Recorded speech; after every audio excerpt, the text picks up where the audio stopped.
Black Star Network is here. Oh, no punches! I'm real revolutionary right now. Support this man, Black Media. He makes sure that our stories are told. Thank you for being the voice of Black America, Roland. Stay black. I love y'all. All momentum we have now, we have to keep this going. The video looks phenomenal. See, there's a difference between Black Star Network and Black-owned media and something like CNN. You can't be Black-owned media and be scared. It's time to be smart. Bring your eyeballs home. You dig?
Today is Wednesday, December 20th, 2023. Coming up on Roland Martin Unfiltered, streaming live on the Black Star Network.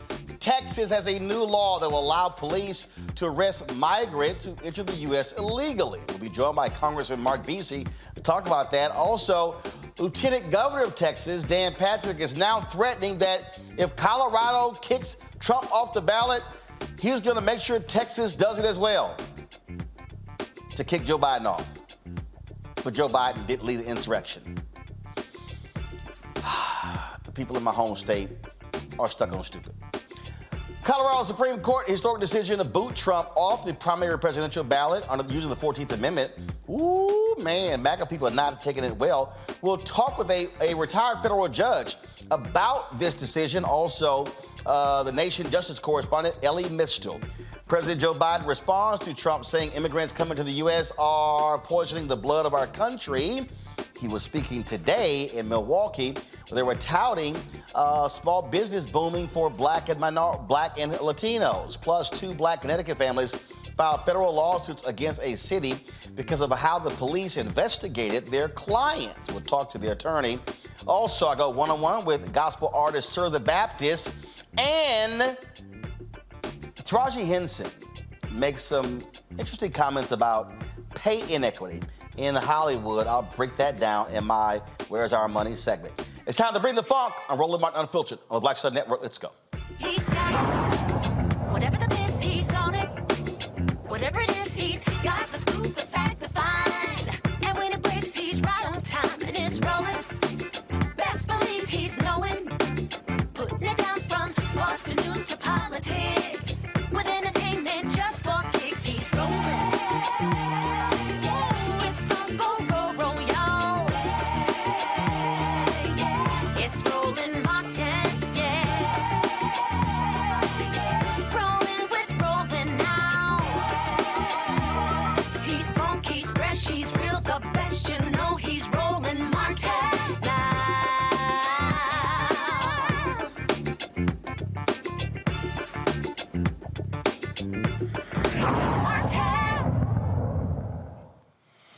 All right, folks, the ACLU and other civil rights groups are suing Texas on behalf of El Paso County and other plaintiffs over a new border law. Texas Governor Greg Abbott signed SB 4 into law earlier this week, which will allow Texas to charge some migrants who are here illegally with a state crime.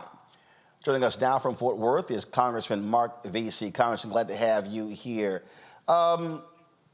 Is this legal? No, I don't think that it's legal at all. I don't believe that Abbott has the right to do this. I think that what Abbott is ultimately doing is that he's auditioning. He is trying to prepare himself to be the next U.S. Attorney General in case Trump is elected as president of the United States. And so this is all politics and theater. I think that Abbott knows that it's illegal. But again, it just shows that the Republican Party where their goals are. And their goals are to try and divide us by things like race and culture. And they're making a big to-do over this border issue. Instead, what they should be doing is working with Democrats. And Abbott, as a governor of a border state, should be saying, hey, Democrats and Republicans, get together and pass a comprehensive immigration reform bill. And he should be moving away from these theatrics and showboating that he's doing.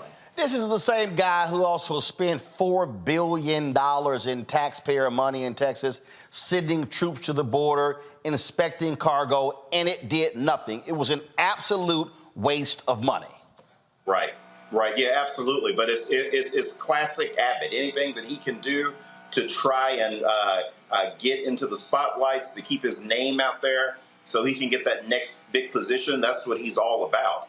And of course, again, this is not what is good for Texas. What would be great for Texas is if we were to pass a comprehensive immigration reform bill. In the district that I represent alone, that's in Fort Worth and Dallas, if we were to pass a comprehensive bill, it would create 30,000 jobs in my district in the next 5 years. And you can multiply that by the 40 or so 38 districts across the state that we have, and it would create the similar amount of jobs in the other districts. And so why not do that?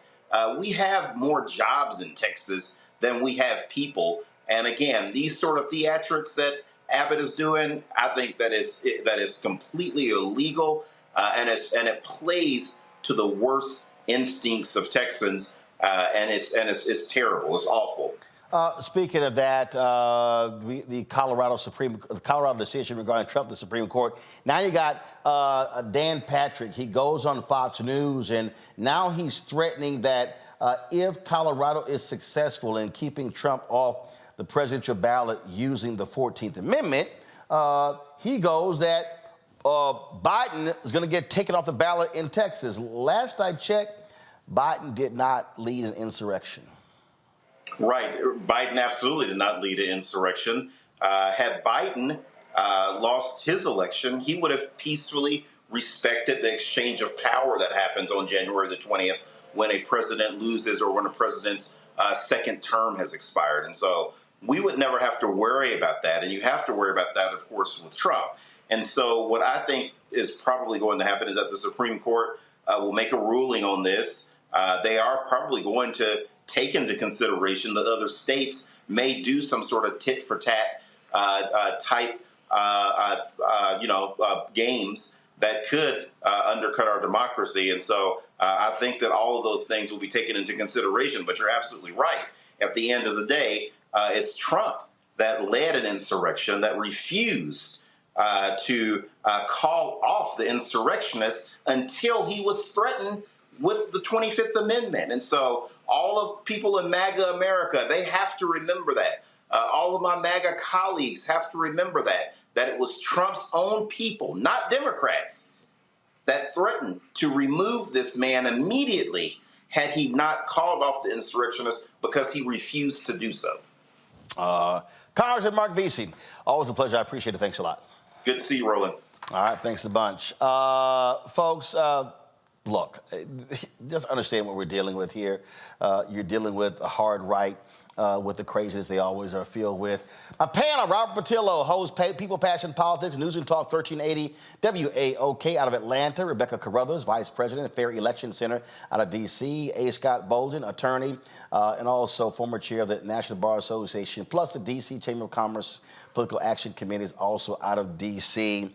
But bottom line is, Scott, what we're dealing with is, as you heard Congressman Veasey say, you got these right-wing Republicans, these MAGA Republicans. I mean, it's all theater. Abbott was the one who's been sending migrants to Democrat cities and all sort of stuff along those lines. And they keep talking about how Democrats are failing when it comes to the border. But the reality is, he's full of it. Well, Abbott's ridiculous. But, that works for his political followers. That works for that narrative, those political stunts that don't help but hurt the immigration process, works for those Republicans, those MAGA supporters, for Abbott, whatever he's angling for. But it doesn't help the immigration issue. We have a crisis at the border. You have tens of thousands of people who are fleeing violence and looking for a better economic opportunity that want to come to the United States. And they're fleeing these countries, right? And so whenever I hear Democrats or Republicans talk about we need an immigration bill, actually, if you really wanted the immigration bill, if both of them really wanted one, you could get an immigration bill. But the big penalty or the big chasm here is that the Democrats want these illegal immigrants to have a path to citizenship, and the Republicans literally don't.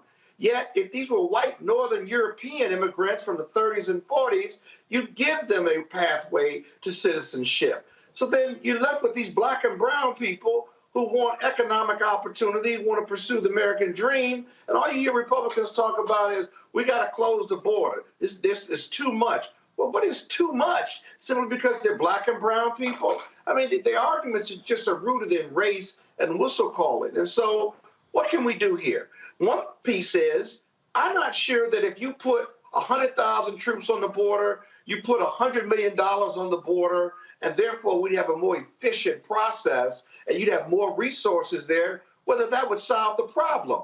Here's an idea. Invest in those countries that those immigrants are coming from so that they have education opportunity, entrepreneurship, jobs, job training, as we did in Guadalajara about 10 years ago. you would reduce the demand of those individuals coming to the U.S., right? That would solve your problem probably in 2 to 5 years. But we're not investing in those countries because we'd rather invest in Ukraine and other in the Middle East and what have you. And nothing wrong with that, right? But if this is the biggest issue for Republicans and Democrats, if this is the greatest threat to democracy, then why not invest in those countries to reduce the demand for those wanting to come here? That's a big picture solving piece. Yeah, but here's the deal here, Rebecca, and that is the fact of the matter is this problem has been exacerbated because big business in America, they have taken advantage of cheap labor.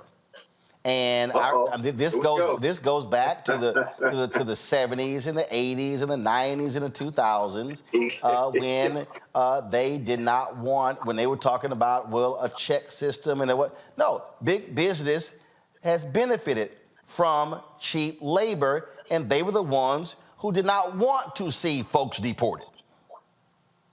Well, it's even more than that. We also have to examine U.S. policy that has led to the destabilization of the region going back to the 70s and 80s as well. So it's the U.S. government policies as well as what's happening with big business. But furthermore, there are American companies now that actually have billboards in Central America advertising and telling people exactly where to show up at. Look, your viewers know I'm from Omaha, Nebraska. In Nebraska, there are a lot of migrants. You know, I'm not going to tell on who isn't here legally and who is here illegally, but I will tell you, how would someone know how to get to Nebraska if they're not being told, hey, go up here, there's some jobs, this is how much we're going to pay you? And this happens, wash, rinse, and repeats all across the country, where we're seeing an influx in migrants who don't have the paperwork authorizing them to be in the country in order to work. So it is a big business issue, but it's also a failure of U.S. policy. So for Texas government to very high-handedly decide, hey, we're going to start arresting these people because they shouldn't be here. Well, let's talk to a lot of the Texas business owners who are also recruiting those people because, like you said, it's cheap labor. And cheap labor in this country has been since the beginning of this country, and it started with slavery. Robert? Mm-hmm. You know, I find it interesting when Republicans use this issue of immigration reform as their kind of battering ram against Democrats. You had a Gang of Eight bill in 2013 that would have, for the most part, solved the problem. House Republicans walked away. Only a few members of the burgeoning Tea Party movement at the time called an amnesty, and they walked away from the deal. You had the Schumer compromise in 2015 during the Obama administration. That, for the most part, would have solved this issue nearly a decade ago. You had Senate Republicans, including Ted Cruz, walk away from the deal. During the Trump administration, February 2018, we had a compromise in place. President Trump said, why do we have all these migrants from shithole countries, according to Dick Durbin, and Republicans walked away from the deal that took place then. There's been an immigration bill in the House of Representatives since President Biden took office, and when Democrats had control of the House, it passed the House, it couldn't pass the Senate. Now the Democrats have control of the Senate and not the House, it can't even get out of the House. So Republicans don't want to actually do anything about immigration. They love the system as it works right now. As you said, illegal migrant labor is the only thing keeping the American economy afloat. If all of a sudden these people had rights, you had to pay them above board, you'd have to pay people $13, $15 an hour to pick up avocados and tomatoes in this country. The dining industry will go out of business. Look in the kitchen of any restaurant you're in. If you ask people for their paperwork, they ain't got it. That's what keeps the restaurant prices at a range where normal people can afford to pay for them. If you go to McDonald's, a Big Mac now costs about $11 for a meal. That's about what a sit-down meal costs because of labor prices and price gouging by corporations. So let's not pretend that Republicans have any interest in actually doing anything about the border and about immigration. President Biden should use every unilateral action possible within the executive branch in order to stem the tide, to, as Scott said, deal with the pipeline issues. Let's not pretend that President Trump did not try to overthrow the president of Venezuela a couple years ago, replace this with Duro with Juan Guaido. That crashed the Venezuelan economy. He put sanctions on the nation, and that's what caused the mass influx of people migrating here. It's not that people just suddenly decided, I want to leave a tropical paradise or sell everything I have and walk 1,000 miles to pick tomatoes in Minnesota. Is that they're being pushed by outside forces. Let's end the American war on drugs, because if you had people in America not snorting up all the drugs, then you wouldn't have cartels running governments in Central and South America. Until America takes their responsibility of the hegemonic the power within this region seriously, then they cannot complain about the people coming across the border that we're forcing across the border in the first place, when we have clearly no interest in actually fixing the problem. Hold tight 1 second, folks. When we come back, we got to talk Colorado. Republicans are outside of their minds, angry and upset that the Colorado State Supreme Court has kicked Trump off the ballot. We'll talk to Elie Mystal, the Justice Correspondent with The Nation. Also, we'll talk to retired federal judge Vanessa Gilmore about this shocking decision. It's a lot to break down. Folks, if you're watching on YouTube, hit the like button, please. Also, same if you're watching the Black Star Network app. Also, we need your support for what we do. The work that we do is critically important.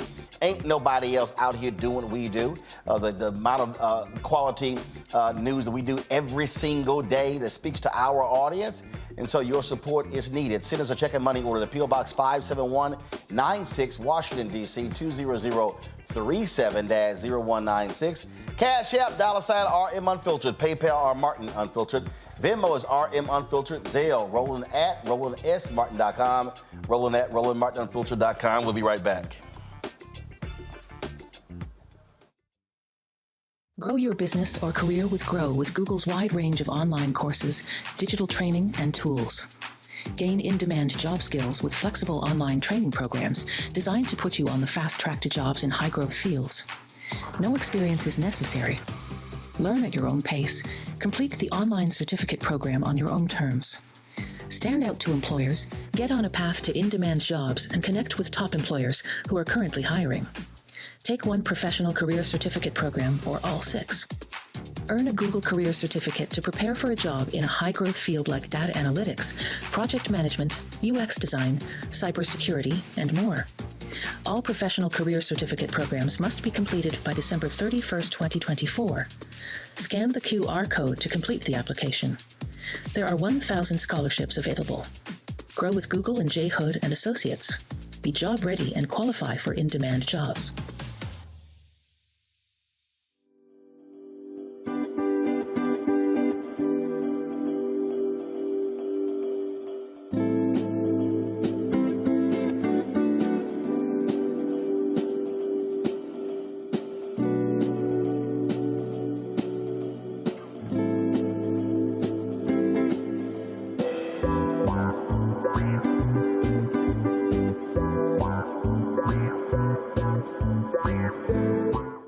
Barnes, and on the next frequency, Professor Janelle Hobson joins us to talk about hip-hop and its intersection with feminism and racial equality, plus her enlightening work with Ms. Magazine and how the great Harriet Tubman connects with women in hip-hop. So it was not hard for me to go from Harriet Tubman to hip-hop, honestly, because it is a legacy of Black women's resistance and Black women supporting our communities. That's what Harriet Tubman did. That's on the frequency on the Black Star Network.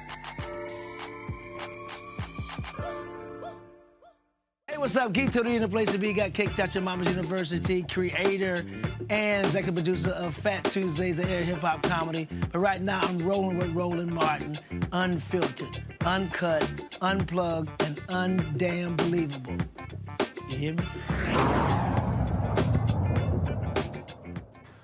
Ooh, Lordy. Republicans have been losing their minds over the last 24 hours after the Colorado State Supreme Court ruled that Donald Trump violated Section 3 of the 14th Amendment and he was not eligible to be on the Colorado ballot. They have been saying, Democrats, you're going to pay for this. We're going to come back and get you. I mean, they've been making all sort of threats. How dare you? He was never convicted.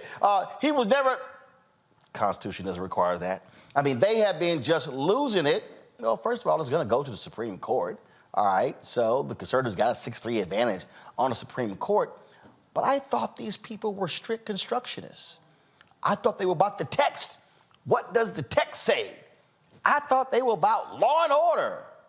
Oh, I'm sorry. That only applies to non-MAGA people. All right, first up, we got a couple of great people to talk about this here. Elie Mystal is the Justice Correspondent for The Nation. Elie, they have been cussing your name all day. Just dogging you left and right, mad, upset, and angry. But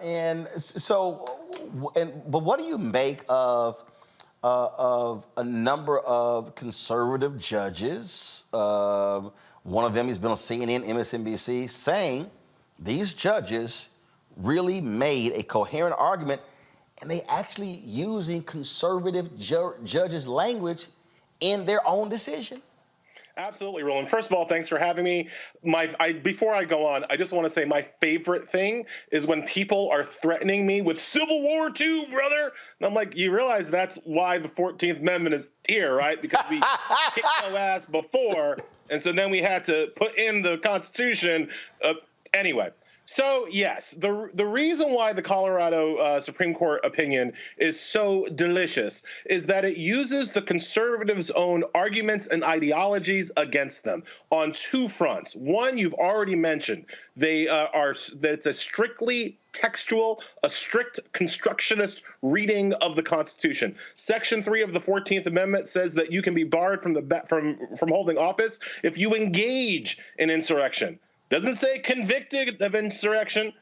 Doesn't say jailed for insurrection. Says engaged in insurrection, which of course makes sense when you think about the history and traditions of the 14th Amendment. People forget most of the ancestors, right? The people who were yelling at me, most of the Confederates were never tried and convicted of treason after the war.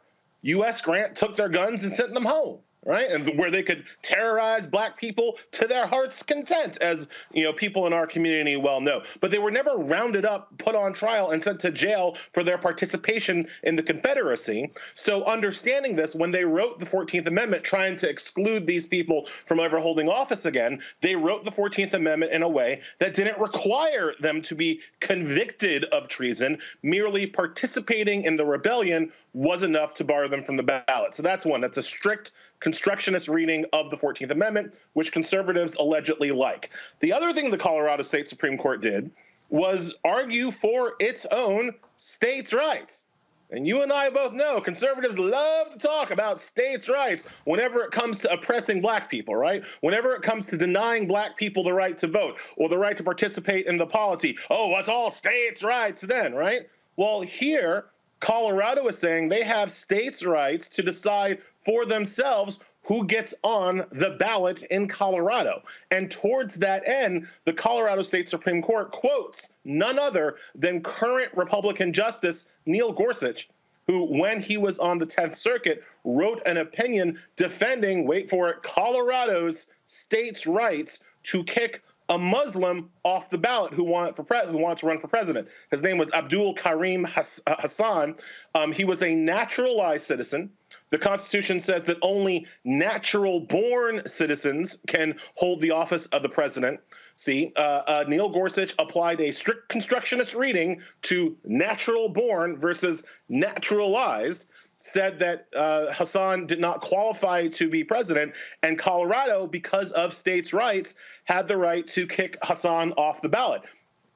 That's exactly on point to the Trump case. So really, I always ask conservative, what's your problem with this ruling? This is what y'all say you like. The thing that, first of all, it was a group of Republicans that actually filed this lawsuit, correct? Absolutely. It's Republicans who want to run for president want to run in the Colorado Republican primary, who don't think that it's fair for them to run against Republican Donald Trump, since he should be disqualified from holding office. Now, they also say, well, these are 4 Democratic judges. The Republican judges rule against it. But that's why we have state Supreme Courts. I mean, they don't mind when when Republicans control the Wisconsin State Supreme Court or the West Virginia Supreme Court or the Florida Supreme Court or the North Carolina Supreme Court or the Ohio Supreme Court or Alabama or Mississippi or Tennessee or Georgia or Arkansas or Texas. And they try to impeach judges in Wisconsin when Democrats take control of the Wisconsin State Supreme Court. Yeah, so absolutely, there is deep hypocrisy all around, all infused into this issue. They're suddenly saying that it's not fair that Democrats, that most of the judges on the Colorado State Supreme Court were appointed by Democrats. They don't seem to have a problem with the fact that Donald Trump handpicked 3 of the judges who will be presiding over this appeal at the Supreme Court. And to say nothing of the one judge who you and I, Roland, both know has no business being within a luxury yacht trip of this case, right? Clarence Thomas should recuse himself from this appeal because Donald Trump is being charged with what Jenny Thomas did. Right? And you can't sit and appeal on trying to figure out if somebody like your wife would be allowed to run for president, right? Like you can't, that's a clear conflict of interest. And if Clarence Thomas had any dignity, he doesn't, but if he did, he would not besmirch these proceedings with his presence. Now, you know you can't mess with Miss Jenny. Not Miss Jenny. Please. Go get me a Whatever the Supreme Court does, it should be an 8-justice Supreme Court, not a 9 one, because Thomas should go. Miss Jenny said, Elie, go get me a glass of lemonade. All right, Elie Mystal, I appreciate it. Thanks a lot for breaking it down for us. Thanks so much for having me, Roland. Have a nice one. I appreciate it. All right, folks, so judges, they have to deal with this stuff all the time. This is a 213-page decision written by the California State Supreme Court. When I come back from this break, I'm going to talk to a retired federal judge who kind of knows a little something about the law and can't wait to get her perspective on this decision. People are going back and forth. Well, the Supreme Court, they will overturn. Others say they may not, whatever. Whatever, we'll get to that when we get to that. But I really want to hear from a judicial standpoint about this particular decision by Supreme Court. Of course, our panel can't wait to weigh in as well, especially our 2 lawyers. You know Scott gonna run his mouth real quick, so we'll leave some time for that. We'll be back. Roland Martin Unfiltered on the Black Star Network. Back in a moment. Get wealthy with me, Deborah Owens, America's Wealth Coach. Did you know that 43% of Americans say that they're going to go deeper into debt because the cost of everything is rising because of inflation? On our next Get Wealthy, you're going to hear from money coach Lynette Kelfani-Cox as she shares exactly what we need to do to stay out of debt and get wealthy. When I paid off my $100,000 in credit card debt, I was just doing strategies kind of piecemeal. I was doing like what I thought would work. And then it was like, oh, great, it did. It was effective. And then I was like, I should document this. I should explain like how I got out of debt. That's right here on Black Star Network with me, Deborah Owens, America's Wealth. On the next, A Balanced Life with me, Dr. Jackie, beware the generational curse. They're everywhere, in our families, in our workplaces, and even in our churches. It's like a minefield, identifying the curse and knowing what to do about it. When we're talking about generational patterns, oftentimes we get locked into those patterns because we don't want anyone to say, oh, you acting brand new, or you doing something different from how this is how we always did it. It's okay to do something different in order to get the results that you want to see in your life. That's next on A Balanced Life on Black Star Network. Hey, what's up, y'all? I'm Devon Frank. I'm Dr. Robin B., pharmacist and fitness coach, and you're watching Roland Martin Unfiltered. All right, folks, welcome back to Roland Martin Unfiltered right here on the Black Star Network. We're talking about Colorado decision. All right, this is the ruling that caused folks just to lose it yesterday. And this came from the Colorado State Supreme Court. Come on, show it. and they laid it out. They said in this appeal from a district court proceeding under the Colorado Election Code, the Supreme Court considers whether former President Donald J. Trump may appear on the Colorado Republican presidential primary ballot in 2024. A majority of the court holds that President Trump is disqualified from holding the office of president under Section 3 of the 14th Amendment to the United States Constitution. Because he is disqualified, it would be a wrongful act under the election code for the Colorado Secretary of State to list him as a candidate on the presidential primary ballot. The court stays its ruling until January 4th, 2024, subject to any further appellate proceedings. Now, of course, that's the deadline to be on their ballot. What do they base that on? They base that on Section 3 of the 14th Amendment. Now, as we have said before, there were 3 Reconstruction Amendments, 13th, 14th, 15th Amendment, that were passed by the radical Republicans after the Civil War. In Section 3, which says disqualification from holding office, it says clearly here that no person shall be a senator or representative in Congress or elector of president and vice president or hold any office, civil or military, under the United States or under any state who, having previously taken an oath as a member of Congress or as an officer of the United States or as a member of any state legislature or as an executive or judicial officer of any state to support the Constitution of the United States shall have engaged in insurrection or rebellion against the same, comma, or given aid or comfort to the enemies thereof. But Congress may, by a vote of 2/3 of each house, remove such disability.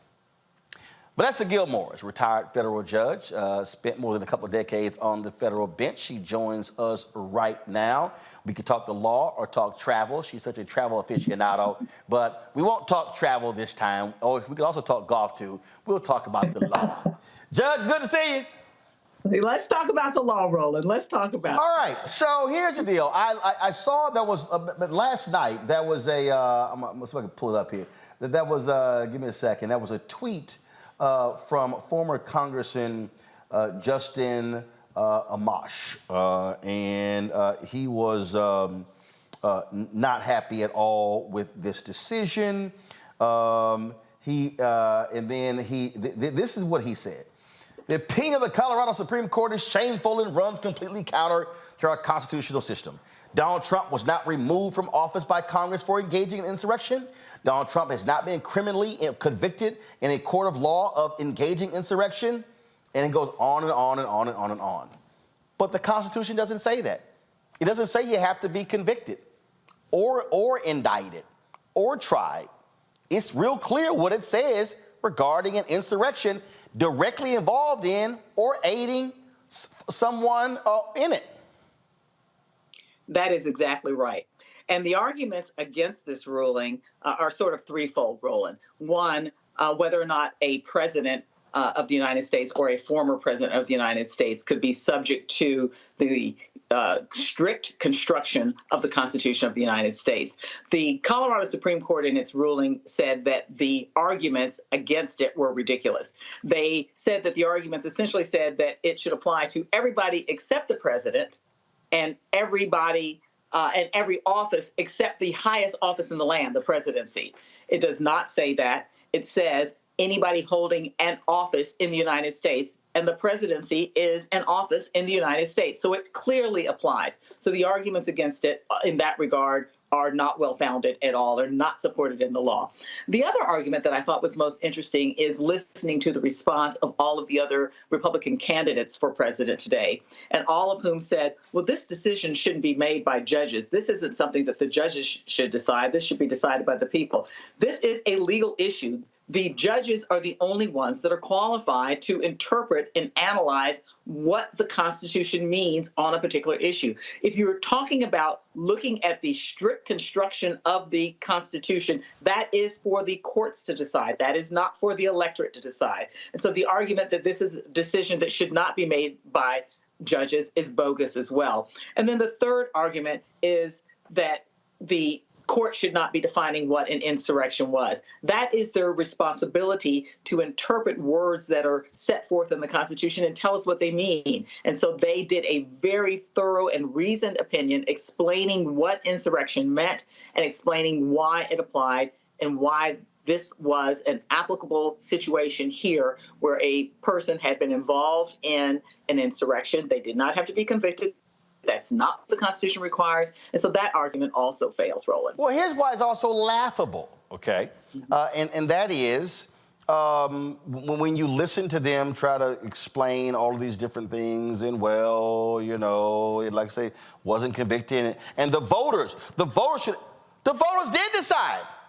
He lost. The problem was he refused to abide by the will of the voters and led the insurrection to thwart the will of the voters. So I'm sitting here going, what the hell are y'all talking about?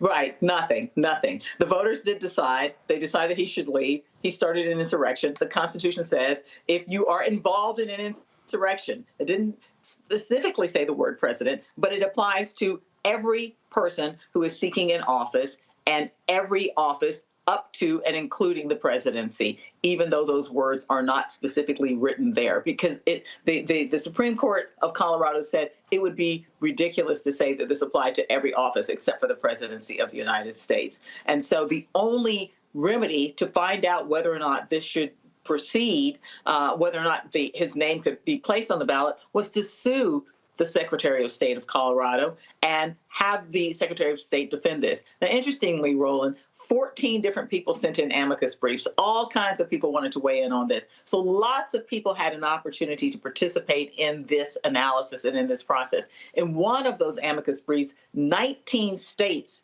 signed on as members of that amicus brief, because I think that everybody is anticipating that this isn't going to end in Colorado. This is one state, but there are already states, 3 other cases pending in other states, in Maine and Michigan and Oregon right now. And so the other 19 more conservative red-leaning states are worried about the possibility of these cases being brought in their states. So they signed on to one of the amicus briefs as well, because they want to know what might happen in their own states with respect to this issue. But they also act like we don't even have precedent here. Go to my iPad. What happened on January 6, 2021, there was a New Mexico commissioner, a county commissioner, who was barred from office because of his involvement in the insurrection. Now, in this particular case, he was found guilty of a misdemeanor, and his name was Coy Griffin. And again, he was convicted in federal court of a misdemeanor for entering the Capitol grounds on January 6. He was sentenced to 14 days and given credit for time served. He was immediately removed. Now, they will say, well, he was found guilty, he was convicted, but the Constitution still doesn't require it. And so this notion that judges can't do this every single day in America, federal judges, appellate judges, the Supreme Court, they make determinations based upon the wording of the Constitution, the wording of laws. That's literally the job description.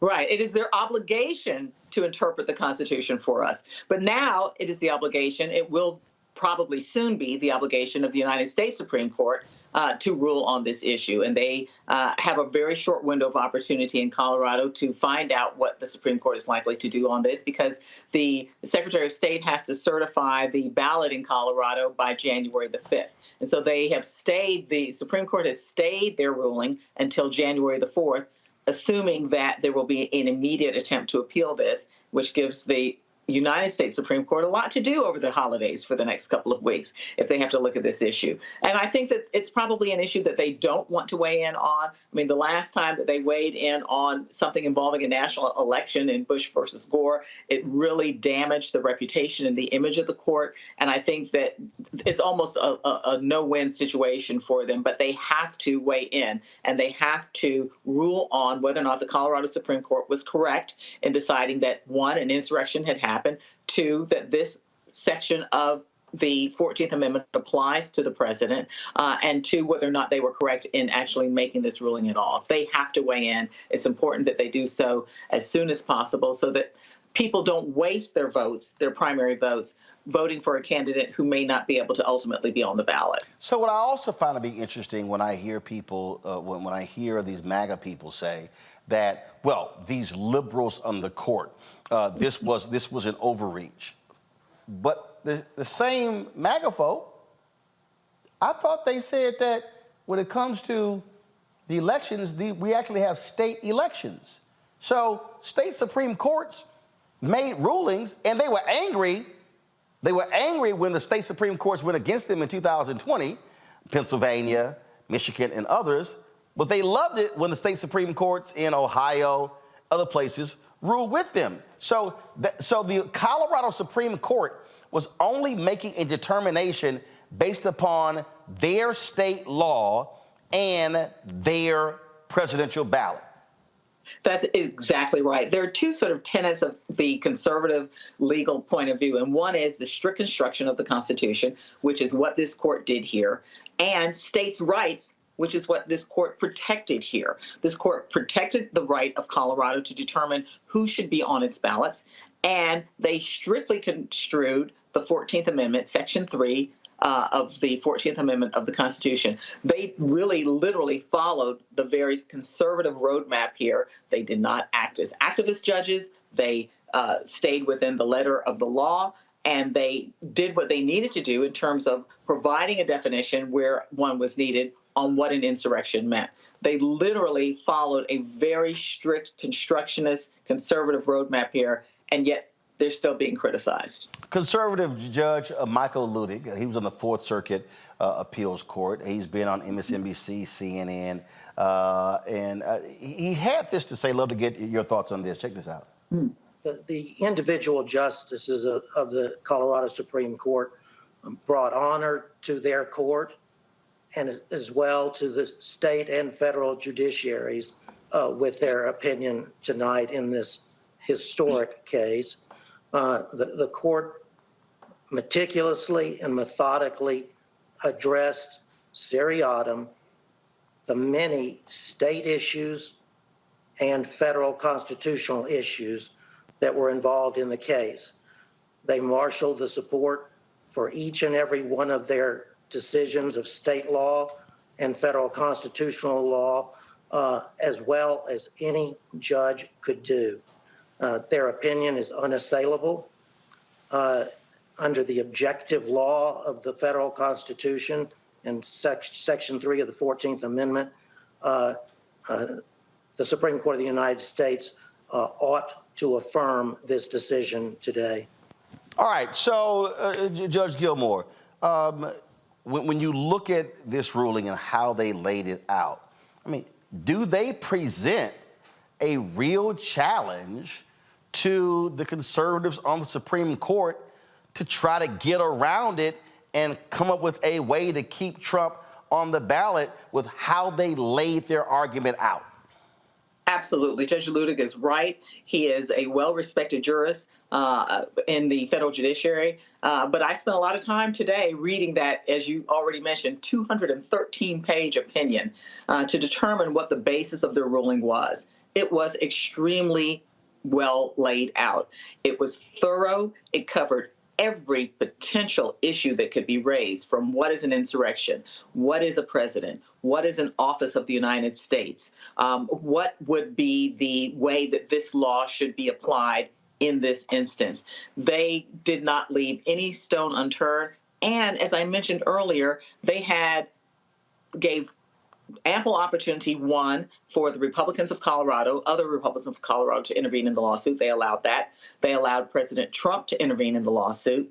They accepted and considered 14 amicus briefs, which are friends of the court briefs that indicate people that have a position on one side or the other. So they had lots of material to consider. They had lots of legal arguments to consider. They did not just narrowly look at just the two parties that were there. They looked at all of the people who wanted to weigh in on this, and there were a number of people. Professors wanted to weigh in on this. Other states wanted to weigh in on this. They looked at all of the issues that were raised in all of that briefing and came up with a very well-reasoned, very thorough opinion. Now, there were some dissents that were written from the conservative justices, from a couple of the conservative justices who did not agree, but they could not and did not attempt to challenge the legal reasoning made by the court because, as Judge Ludig said, it is unassailable in this case. So the three dissenters, they didn't challenge the legal reasoning?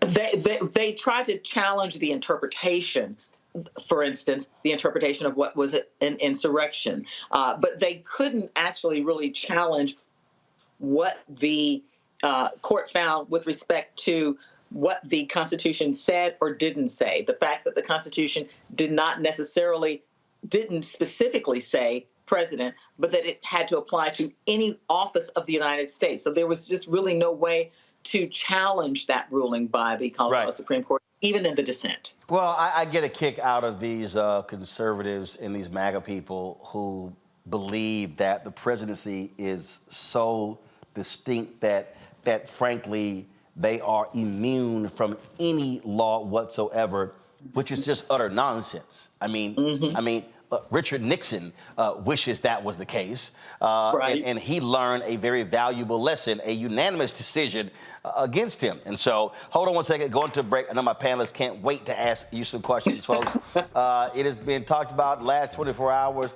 Colorado Supreme Court says, Trump, you out of here. Now let's see what the U.S. Supreme Court is going to do. Come back with our panel. Questions for Judge Vanessa Gilmore. You're watching Roland Martin Unfiltered right here on the Black Star Network. Back in a moment. Next on The Black Table with me, Greg Carr. We featured the brand new work of Professor Angie Porter, which, simply put, is a revolutionary reframing of the African experience in this country. It's the one legal article everyone, and I mean everyone, should read. Professor Porter and Dr. Valencia Watkins, our legal roundtable team, join us to explore the paper that I guarantee is going to prompt a major aha moment in our culture. You crystallize it by saying, who are we to other people? Who are African people to others? Governance is our thing. Who are we to each other?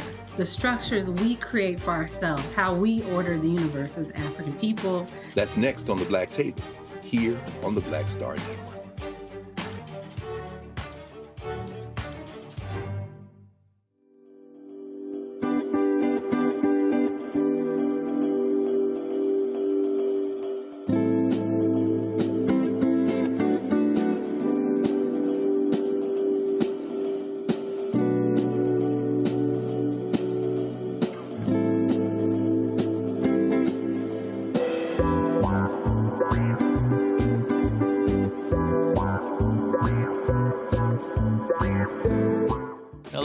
Critter Fixers. I'm Dr. Bernard Hodges. And I'm Dr. Terrence Ferguson. And you're tuned in to Roland Martin Unfiltered.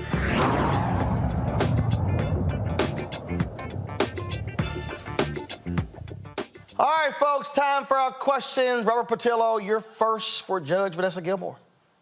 Certainly, and Judge Gilmore, thank you so much for all the information and enlightenment. One of the questions that I had is, it seems that the Republican arguments in this case fall on two issues. One, the officer question, whether or not the presidency counts as being an officer, and then the question of the definition of insurrection, whether or not what President Trump took part in fits the definition of insurrection as the drafters of the 14th Amendment would have thought of it. Well, of course, often the Republicans argue for a strict interpretation of the text of the documents, as Scalia called for, but there also is this school of thought that you look towards the legislative history and the intent of the drafters of the provision. And going to the Supreme Court, do you think that these conservative justices will stick to the doctrine they've talked about for the last 50 years of a strict textual construction of what is said, and therefore bar Trump from the ballot, or do you think they will contort themselves as they did in the Dobbs decision, as they did in the affirmative action decisions, in order to change stare decisis into jurisprudence as existed? Well, you make a very good point in terms of the machinations that the Supreme Court has gone through recently in trying to overturn things that have 50 years or more of presidential history to come up with a decision that is that many would say is just the decision that they want and that it doesn't really comply with previous precedent. So whether or not they will be follow their conservative leanings and be a strict constructionist with respect to this issue is anybody's guess. We know from very recent history, just as you indicated in Dobbs, that they did not stick with the presidential value of their own opinions of the Supreme Court. So who knows what might happen in this particular instance. But as I said earlier, the Colorado Supreme Court decision in this case is so very strong. They would really have to completely ignore the fact that the Constitution does strictly apply. If you read it in its strictest sense, they would have to just completely ignore that to rule and overturn the Colorado Supreme Court, in my view.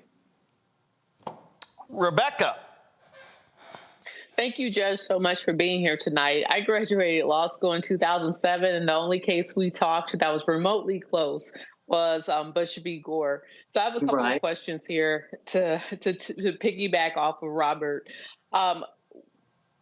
Even if the court decides that there was not an insurrection that occurred on January 6th, is Trump's failure to act and failure to protect the Capitol, is that enough to prove that he did something that was treasonous or was insurrection-like?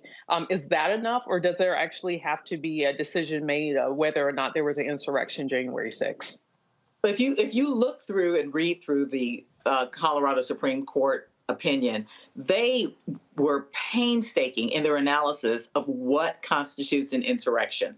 They went through every single thing he did, every single thing he didn't do. They talked about his actual statements, what he said to the crowd, how he encouraged them, and they talked about the fact that he spent a considerable amount of time, over an hour, completely ignoring what everyone knew was happening, hoping that the people that he had incited would continue on with their efforts as depicted here.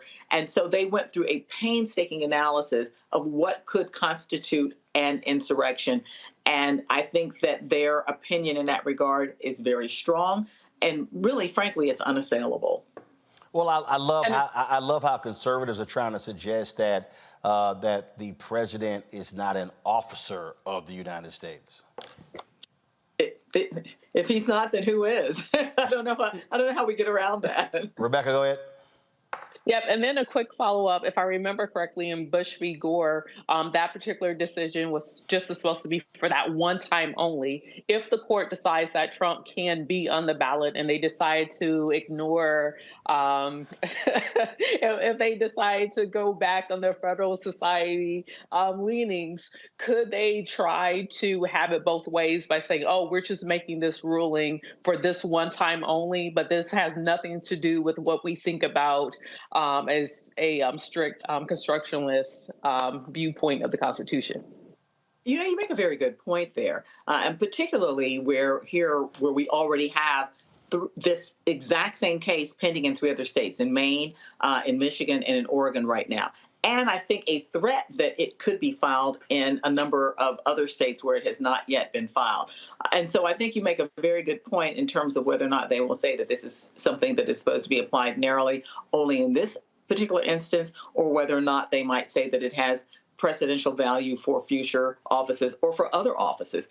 This one, I think, though, is narrow enough because this is the only office that is not specifically delineated in the Constitution. All of the other offices, it says Congress, it says the Senate, it names other offices. It just doesn't specifically name the presidency, but it says any office of the United States that has to, of necessity, include the presidency.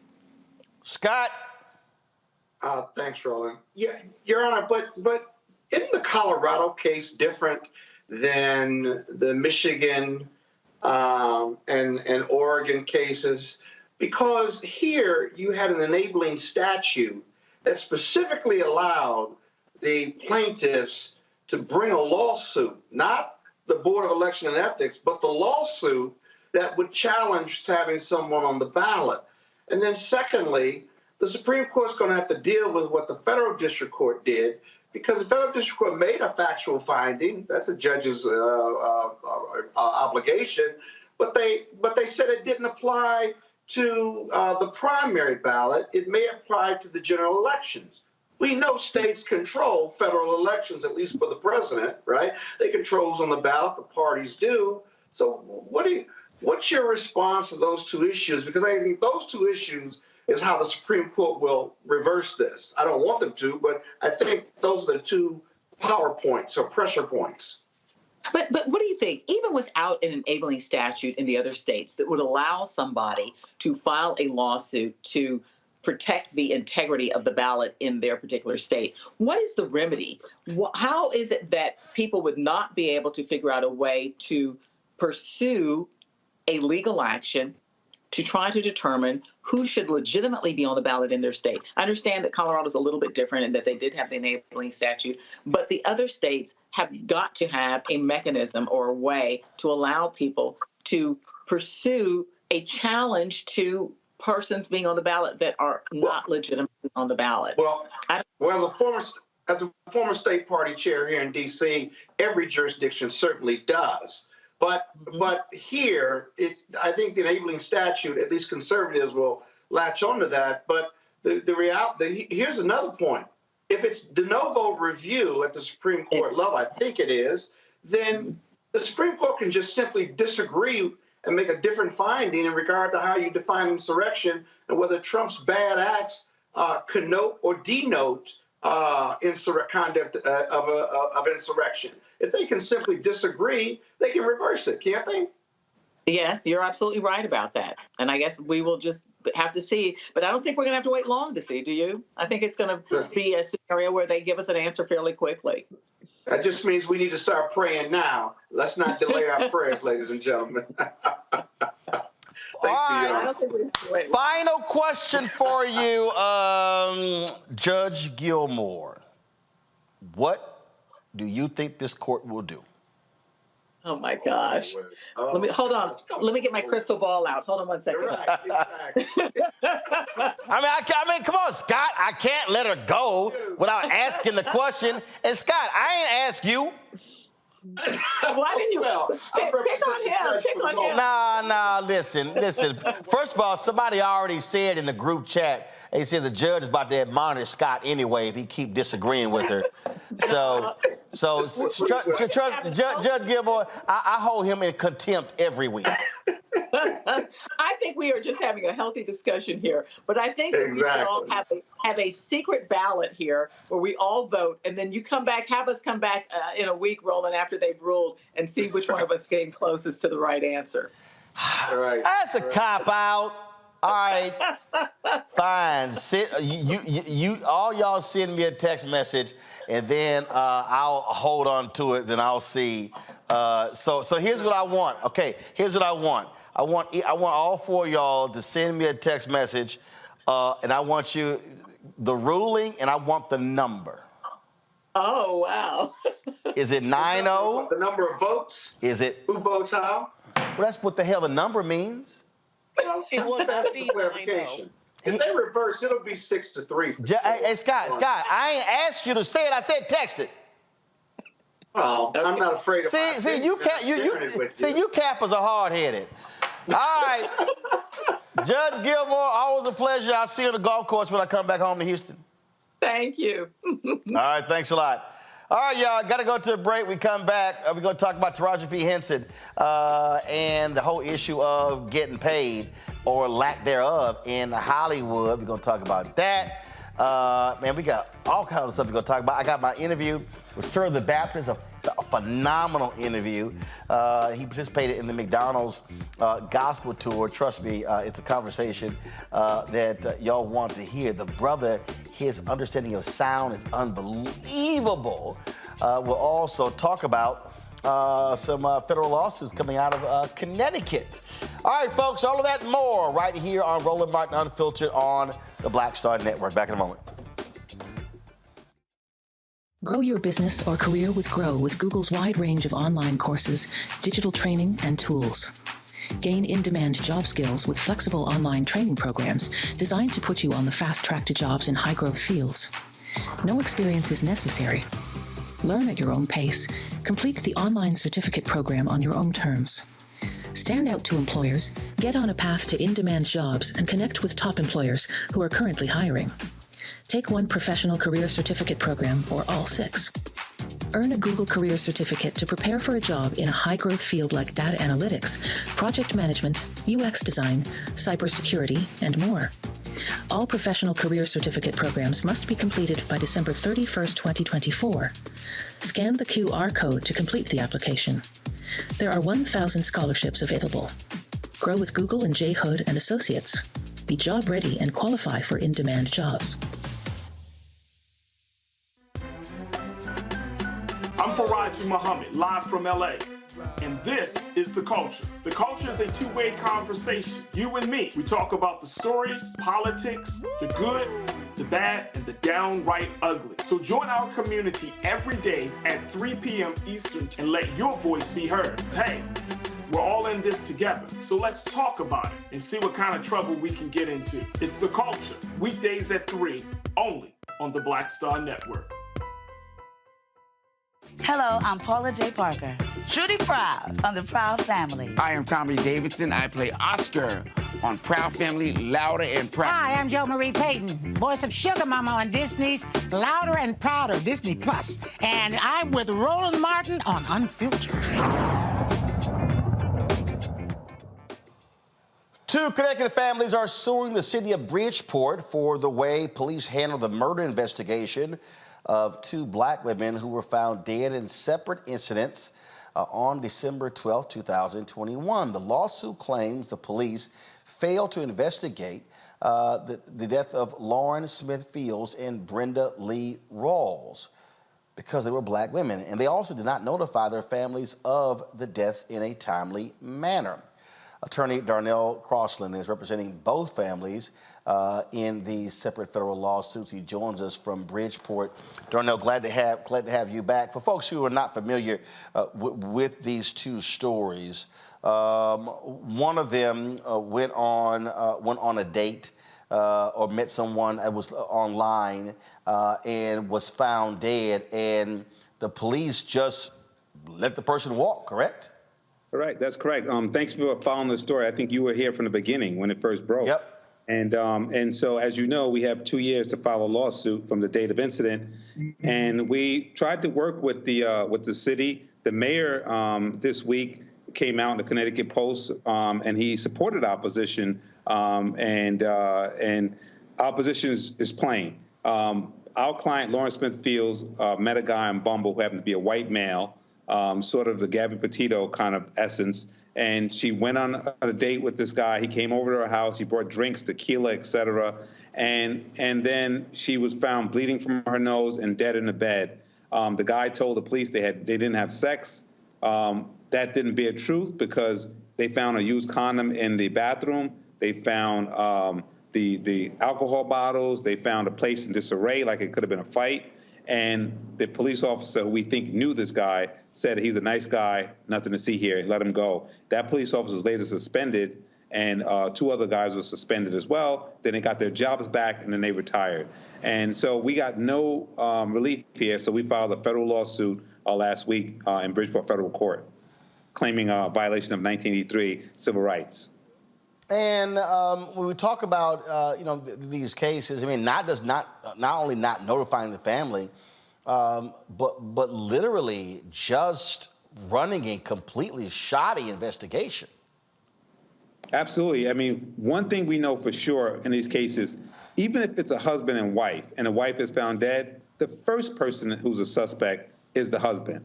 Did you have an argument? Was there life insurance? You look to question the motives, and then you dial it back. In this particular case, they did nothing. They let this guy go. They didn't check him for DNA. They didn't question him. They did nothing. They let him go, and they told the family, quote unquote, he's a nice guy, and let him go. And so the investigation is terrible. We finally got the DEA to get involved, to launch an investigation into the fentanyl that was found in her body. Because fentanyl, as you see in these reports, you can go through TSA, and if you touch something that's been exposed to fentanyl, you can have an overdose. So it could be injected into you. It could be placed on your item. So the DA is now investigating, but the city of Bridgeport did nothing and still has done nothing. Questions from the panel. Scott, you first.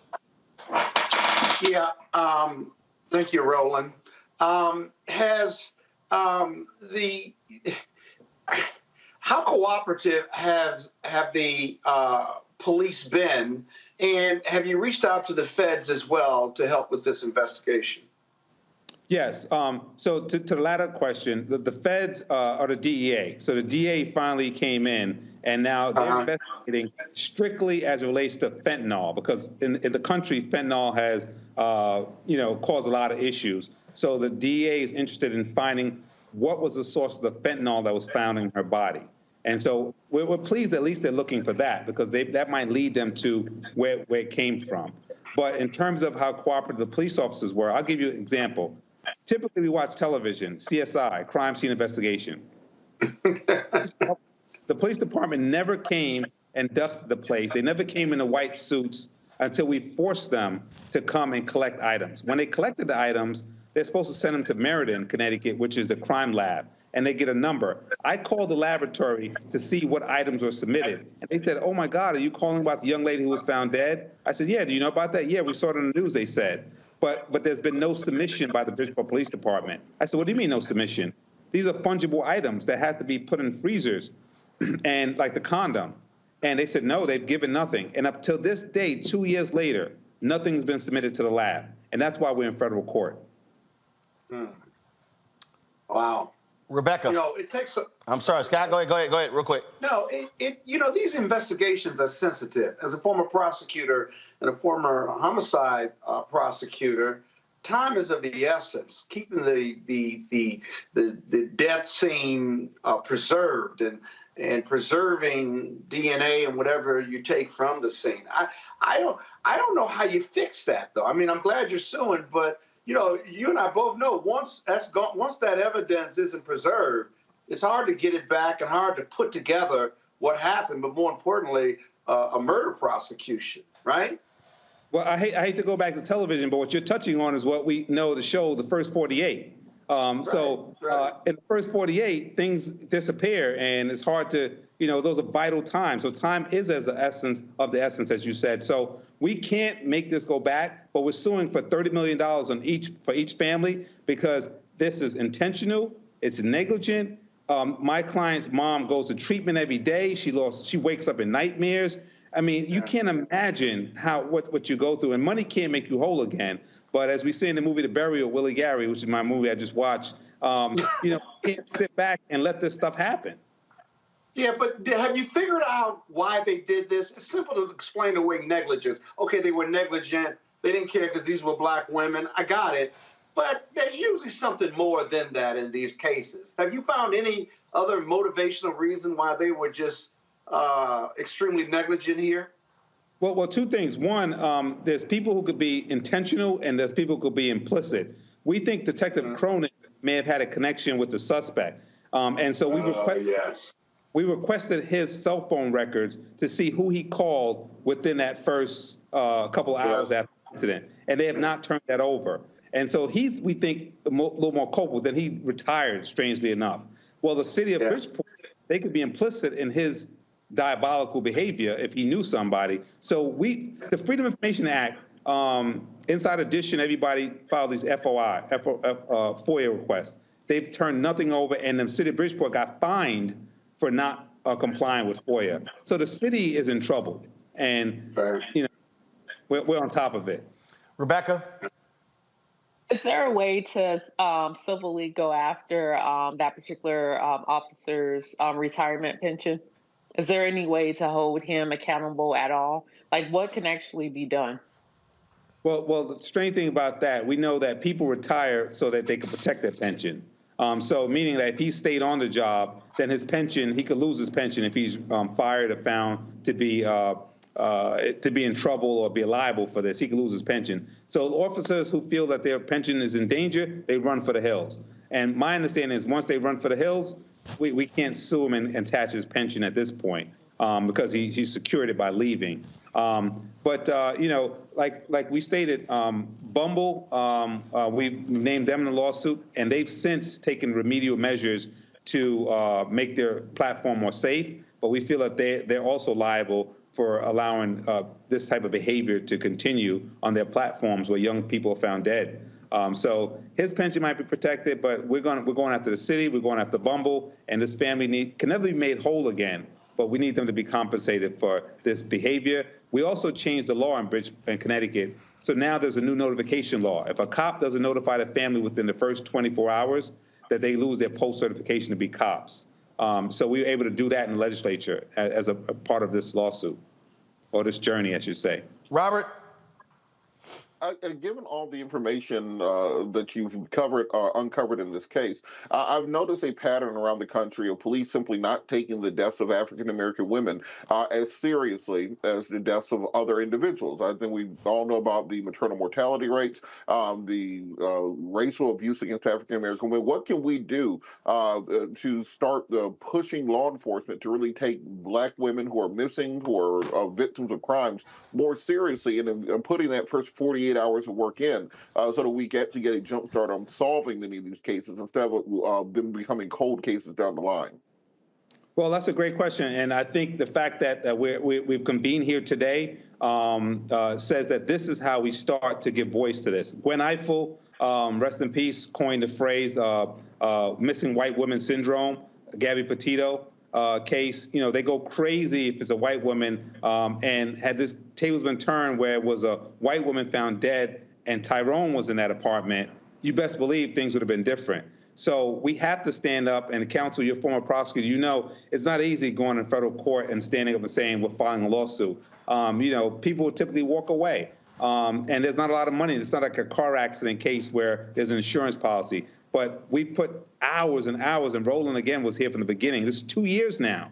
And so we have to fight back by going into federal court and saying enough is enough. Black women deserve to be protected. And we need to have panels like this and brothers like Roland Martin to bring us on. And this is, to answer your question, what we need to do. Step up, stand up, and speak up.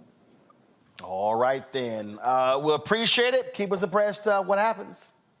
We will. All right, thanks so much. Darnell, thanks a lot. Folks, we come back, we'll talk to Taraji Henson saying, yo, what's up? Black women, why do we got to keep not getting paid our fair value? Also, Reverend Dr. William J. Barber weighs in on the proposed menthol ban of cigarettes. And so I'll have that for you as well. You're watching Roland Martin Unfiltered on the Black Stud Network. Download the Black Stud Network app, Apple phone, Android phone, Apple TV, Android TV, Roku, Amazon Fire TV, Xbox One, Samsung Smart TV. Be sure to watch the Black Stud Network 24-hour streaming channel. Available on Amazon News. Go to Amazon Fire, check us out. You can also tell Alexa, play news from Black Stud Network. You can also watch us on Plex TV, Amazon Freevee. And go to the live news grid on Amazon Prime Video. You'll watch us right there, right next to MSNBC, ABC, NBC, CBS, and the rest of those networks. And don't forget to support us in what we do by joining our Bring the Funk fan club. Your dollars make it possible for us to do what we do. Send your check and money order. P.O. Box 57196, Washington, D.C. 20037. Make it out to the Black Star Network. Cash App, $RM Unfiltered. PayPal, R Martin Unfiltered. Venmo is RM Unfiltered. Zelle, Roland at RolandSMartin.com. Roland at RolandMartinUnfiltered.com. We'll be right back. Hatred on the streets, a horrific scene, a white nationalist rally that descended into deadly violence. White people are losing their damn minds. As an angry pro-Trump mob storms the U.S. Capitol, we're about to see the rise of what I call white minority resistance. We have seen white folks in this country who simply cannot tolerate black folks voting. I think what we're seeing is the inevitable result of violent denial. This is part of American history. Every time that people of color have made progress, whether real or symbolic, there has been what Carol Anderson at Emory University calls white rage as a backdrop. backlash. This is the rise of the Proud Boys and the Boogaloo Boys. America, there's going to be more of this. Here's all the Proud Boys, guys. This country is getting increasingly racist in its behaviors and its attitudes because of the fear of white people. The fear that they're taking our jobs, they're taking our resources, they're taking our women. This is white fear.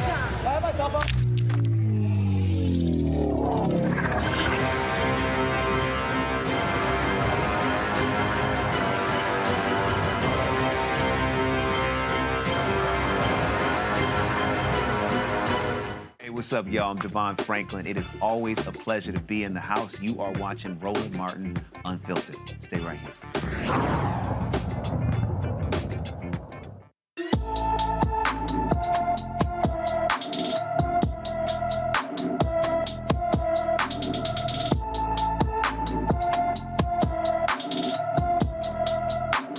Harry Keels has been missing from D.C. since November 3rd. The 42-year-old is 5 feet 10 inches tall, weighs 175 pounds, with brown eyes, has a bald head and black beard. He was last seen wearing a black shirt, black pants, and black and white gold sneakers. He also wears glasses. Any more information about Harry Keels should urge to call the D.C. Metropolitan Police Department Youth and Family Services Division, 202-578-6768. 202-576-6768, 202-576-6768.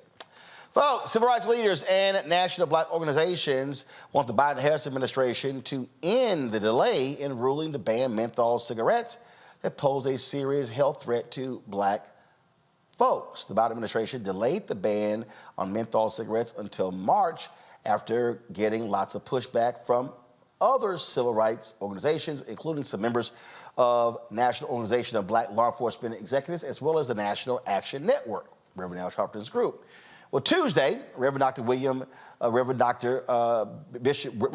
Bishop William Barber, president of Repairers of the Breach, spoke to the White House by phone to let them know his thoughts on this. He said, delay means more deaths of black people, and especially black children. We have seen political delay on voting rights, delay on living wages by Congress, and no more pushing, and now delay of a moral rule to regulate menthol. I grew up in eastern North Carolina in tobacco country.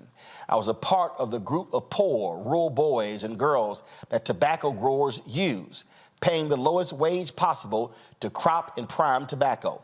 Menthol is a drug is a health equity issue in the United States. 60%, 26 million of African Americans are poor or low wage. 30%, 66 million, 30% of whites are poor or low wage. Poverty is the fourth leading cause of death. Menthol is targeted and marketed especially towards black and brown people and the poor. The tobacco industry's predatory marketing has had a devastating impact on the health of black Americans. Tobacco use is the #1 cause of preventable death among black Americans, claiming 45,000 black lives every year. Tobacco use is a major contributor to 3 of the leading causes of death among black Americans: heart disease, cancer, and stroke. And black, I watched a friend after friend get addicted to cigarettes and die from cancer only as big tobacco worked harder to get more and more addicted for profits. Americans die from these conditions at far higher rates than other Americans. Folks, African Americans, died at higher rates than other Americans. Lung cancer is the leading cause of cancer death in the black community. Almost 9 out of 10 African Americans who smoke use menthol cigarettes. Some have alleged that a menthol ban targets the choice of black Americans who smoke and could lead to increased police interaction, even though these policies regulate retailers and others in the industry. The tobacco industry misinformation supports this claim. This is a tobacco industry tactic that cynically exploits the very real and traumatic issues of police brutality and mass incarceration endured by the black community. Pass voting rights so we can elect politicians who will pass police reform. If you don't want people doing side hustles for money, then pass living wages. But don't tell black people or poor people you have to accept death and being poisoned in order to prevent death and brutality at the hands of police. Somebody paid a whole lot of money to come up with that lie. We can't let tobacco industry money put lies and menthol in our community. And he's absolutely right. A federal judge gives the green light to remove Arlington National Cemetery's Confederate Memorial. U.S. District Judge Beryl A. Howell in D.C. said the claim by groups such as Defend Arlington and Save Southern Heritage Florida at the Reconciliation Monument's removal would disturb grave sites. It was meritless. Howell found that because the Army made plans for removal known 3 years, the emergency nature of the plaintiff's request is one of plaintiff's own creation. In fact, the judge even visited the site to see how there was no impact on the other graves. The statue was erected in 1914 and features a bronze woman wearing a crown of olive leaves atop a 32-foot pedestal. But they also have slaves on that monument. It will be removed by Friday. Boy, I tell you, they love fighting for these Republicans, conservatives love fighting for these monuments, Rebecca.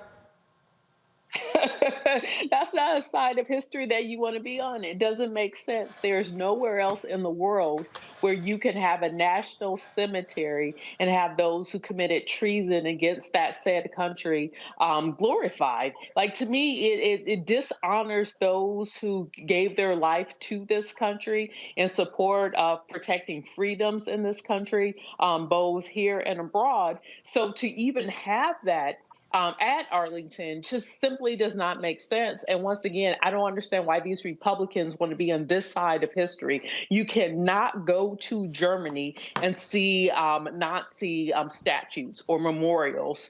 And that's a common example that people use in making this analogy with why the heck do we have Confederate statues on public land using public funds? That simply does not make sense. It's not something to celebrate. If anything, it's something for us to learn from and never do again. Scott, they love talking about, it was Democrats who supported Jim Crow, who supported slavery, who supported all that sort of stuff. I'm like, yeah, but y'all are them today? Yeah, that's a long time ago. I mean, it's ridiculous. I think my colleague Rebecca said it best. You can't go to Germany and do all this. And the South lost, and they should have lost. America needs to be in therapy. I mean, you go back 200, 400 years, whether it's slavery, whether it's the civil rights, human rights, whether it's the Civil War. I mean, we need to be in therapy because some of this, it's just ridiculous. That's my comment. Completely ridiculous. I agree with Rebecca. Well, Robert, you're there in Atlanta where y'all have to deal with that massive racist monument known as Stone Mountain. And they love touting that. And again, if people go there, what you see with that is an absolute monument to some of the nation's biggest domestic terrorists in American history. This here is an image of that racist monument. Well, 2 points, Roland. One, I need conservatives to make up their mind on the timetable we're dealing with here. Because when we talk about reparations for African Americans, this was so long ago. We don't need to be revisiting history. We don't need to be dredging up the past. Why are we so fascinated and fixated on the past? That's what we always hear from conservatives when we talk about fixing past discrimination with remedial action and affirmative action in the here and now. They say, well, the cure for past discrimination is not current discrimination. Why are you so obsessed with all these things that happened 150 and 200 years ago? Okay, fine. But then when it's time to take down the statues, they say, well, why are you trying to destroy our history? This is who we are. This is who we are as a nation. This is what we built up. They have to decide which side of that argument they want to exist on. Do you want to be on the side that says that this stuff is old and antiquated and not who America is anymore? Or do you want to be on the side of history that says we need to understand and learn from this history, and that learning has to take place through reparations for the Black community? I'll make you a trade. You can keep all the damn Confederate statues you want. Give us our reparations today. I will just walk right past the statue with my money. But if you don't want to do one, you have to give up the other. Secondarily, On the issue of Stone Mountain, there have been suggestions over the years to, well, just put an American flag over Stone Mountain. Who's going to have the money to remove the carvings? It is essential for us as a society to remove the carvings both on Stone Mountain and on Mount Rushmore. 10,000 years from now, after the entirety of human civilization has gone to ash, after maybe even the human species is destroyed, Stone Mountain is carved into granite. It will still be there. Mount Rushmore will still be there. If people show back up on this planet 100,000 years from now, they will look at Stone Mountain the same way we look at the Sphinx in Egypt and think that this is the hallmark of a great civilization. Indeed, the only thing remaining of what America is in 10,000 years could indeed be Stone Mountain. And unless we want that to be the indelible mark that America leaves on the future civilizations on Earth, we have to destroy that monument. It's not enough to simply cover it up. It's not enough to simply ignore it. It must be destroyed. And of course, it is a monument 800 feet tall to three of the biggest domestic terrorists in the country. That is Jefferson Davis, Robert E. Lee, and Thomas Stonewall Jackson. And unfortunately, when you go through Virginia, a lot of these places, they got roads named after all of these people because they just are holding on, holding on. All right, y'all, we come back. We're going to talk about money. Taraji P. Henson, not happy at all, but fighting the battle when it comes to pay equity in Hollywood. We'll discuss that in our segment, Where's Our Money? Plus, my conversation with Sir the Baptist, one of the bright new stars of gospel music. He is a fascinating brother, and wait till y'all hear him talk about how sensitive his ears are to sound. Blew me away when he said he could hear the key of a water dropping in the shower. Yo, crazy. You don't want to miss the conversation. We'll be right back on Roland Martin Unfiltered on the Black Star Network. When you talk about blackness and what happens in black culture, we're about covering these things that matter to us, speaking to our issues and concerns. This is a genuine people-powered movement. There's a lot of stuff that we're not getting. You get it, and you spread the word. We wish to plead our own cause. Too long have others spoken for us. We cannot tell our own story if we can't pay for it. This is about covering us. Invest in black-owned media. Your dollars matter. We don't have to keep asking them to cover our stuff. So please support us in what we do, folks. We want to hit 2,000 people, $50 this month, raise $100,000. We're behind 100,000, so we want to hit that. Y'all money makes this possible. Check some money orders. Go to P.O. Box 57196, Washington, D.C. 20037-0196. The Cash App is $RM Unfiltered. PayPal is R Martin Unfiltered. Venmo is RM Unfiltered. Zelle is Roland at RolandSMartin.com.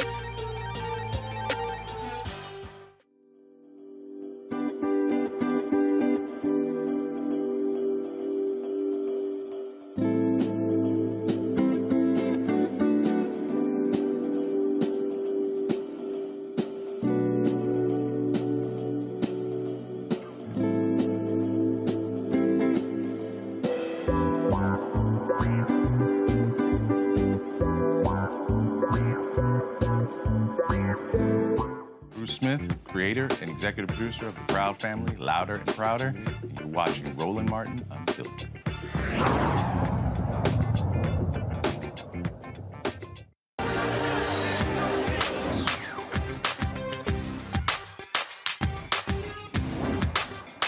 We've been frozen out. Facing an extinction level event. We don't fight this fight right now. You're not going to have black-owned media. All right, you'll often hear me talking about the battle we are always engaged in when it comes to black-owned media, fighting for resources, fighting for advertising. But we see this battle in all fields. We're right now in this country, a black college graduate actually makes on average less than a white person with a high school diploma. Well, Taraji P. Henson had an interview with Sirius XM Radio. They've been out promoting The Color Purple opens Christmas Day. And she talked about how hard this is. And she broke down and said how that she's almost even thought about leaving the business. Listen to this. Are you thinking about it?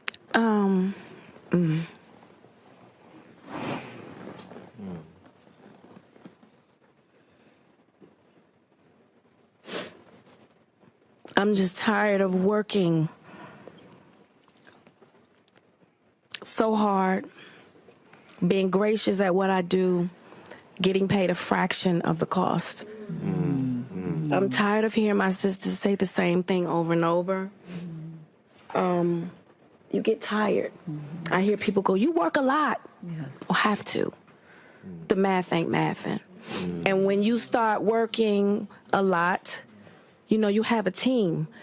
Big bills come with what we do. We don't do this alone. The fact that we're up, there's a whole entire team behind us. They have to get paid. So when you hear someone saying, oh, such and such made $10 million, no, that's not, that didn't make it to their account. Know that off the top, Uncle Sam is getting 50%. That's right. Okay? So do the math. Now we have $5 million. Your team is getting 30% or whatever your team is off of what you grossed. Sometimes not more. After what Uncle Sam took. Now do the math. So I'm only human, and it seems every time I do something and I break another glass ceiling, when it's time to renegotiate, I'm at the bottom again, like I never did what I just did, and I'm just tired. I'm tired. I'm tired. I get that. It wears on you, you know? Because what does that mean? What is that telling me? What is it telling me? Yeah. And what does it tell me? Yeah. You know? And if I can't fight for them coming up behind me, then what the fuck am I doing? I'm sorry. Yeah. A number of actresses have commented on this. Viola Davis oftentimes has talked about this here. In fact, Taraji Henson in another discussion says she almost walked away from The Color Purple over the issue of pay. One of the things that people don't realize, what she's talking about there, is even when she's talking about $10 million. First of all, it ain't that many people getting those big paydays. When you talk about black actresses, they're oftentimes not even the lead. And so I've seen other people post that sometimes some of these folks be getting $250,000, $300,000, $400,000 for a role. And so now you talk about 50% off the top for taxes, business managers, lawyers, agents, publicists, and they might be left with $75,000, $100,000. And then guess what? You may only have one role for an entire year.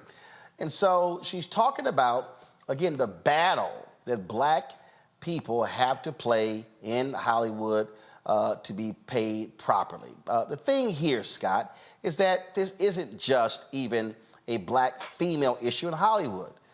We see this for black engineers, black lawyers, black doctors, black accountants, entrepreneurs. I mean, it is a function of this society always wanting to pay black people less for our talent. Yeah. Systemic racism, right? I don't believe, and I fight for my income as an equity partner at a big law firm every year, every 15 months. And, you know, you get tired of arguing that someone that doesn't look like me, who has the same book of business I had, gets paid more than me. Roger Henson is right. You get tired of fighting. You know, when you're on top, right, and you eating at the highest level in your profession, what you don't see and what she's really talking about is how hard it is to be extraordinary as a person, as someone who happens to be a person of color. Because I compete against everybody. She competes against everybody, not just black people.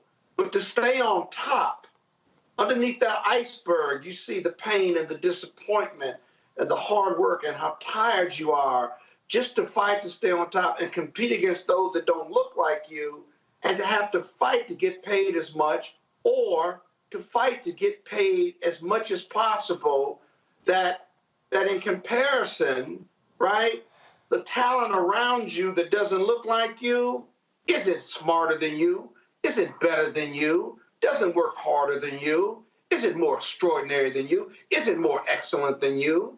And so the fight that she's talking about is not the fight for excellence, but the fight to be paid for your excellence as someone that happens to be a person of color. It's the melanin in my skin. That's the challenge with people that don't look like me. Can they value me as they value themselves, or does the melanin in my skin get in the way of my excellence and equality? That's really the challenge for all of us who are at the top of our profession, whether it's Taraji, me, or my colleagues on the on this show. This was an interview that she did with the SAG-AFTRA Foundation, where she also talked about this. Here, listen to this. Best acting business decision that you made. So whether that be representation, firing everybody after Cookie. Everybody had to fucking go. Where is my deal? Where is my commercial? Cookie was top of the fashion game. Where is my endorsement? What did you have set up for after this? That's why y'all haven't seen me in so long. They had nothing set up. All they wanted was another Cookie show. And I said, I'll do it, but it has to be right. The people deserve. She's too beloved for y'all to fuck it up. And so when they didn't get it right, I was like, well, that's it. And then they had nothing else. You're all fucking fired.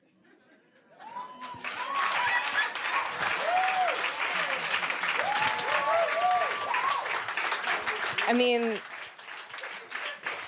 I'm going to say this, though. It took me years to get there because I did have a bit of Stockholm syndrome. Baby, it's very real.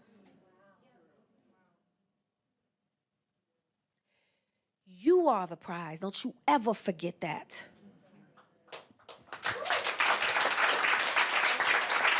You are the talent. You are there.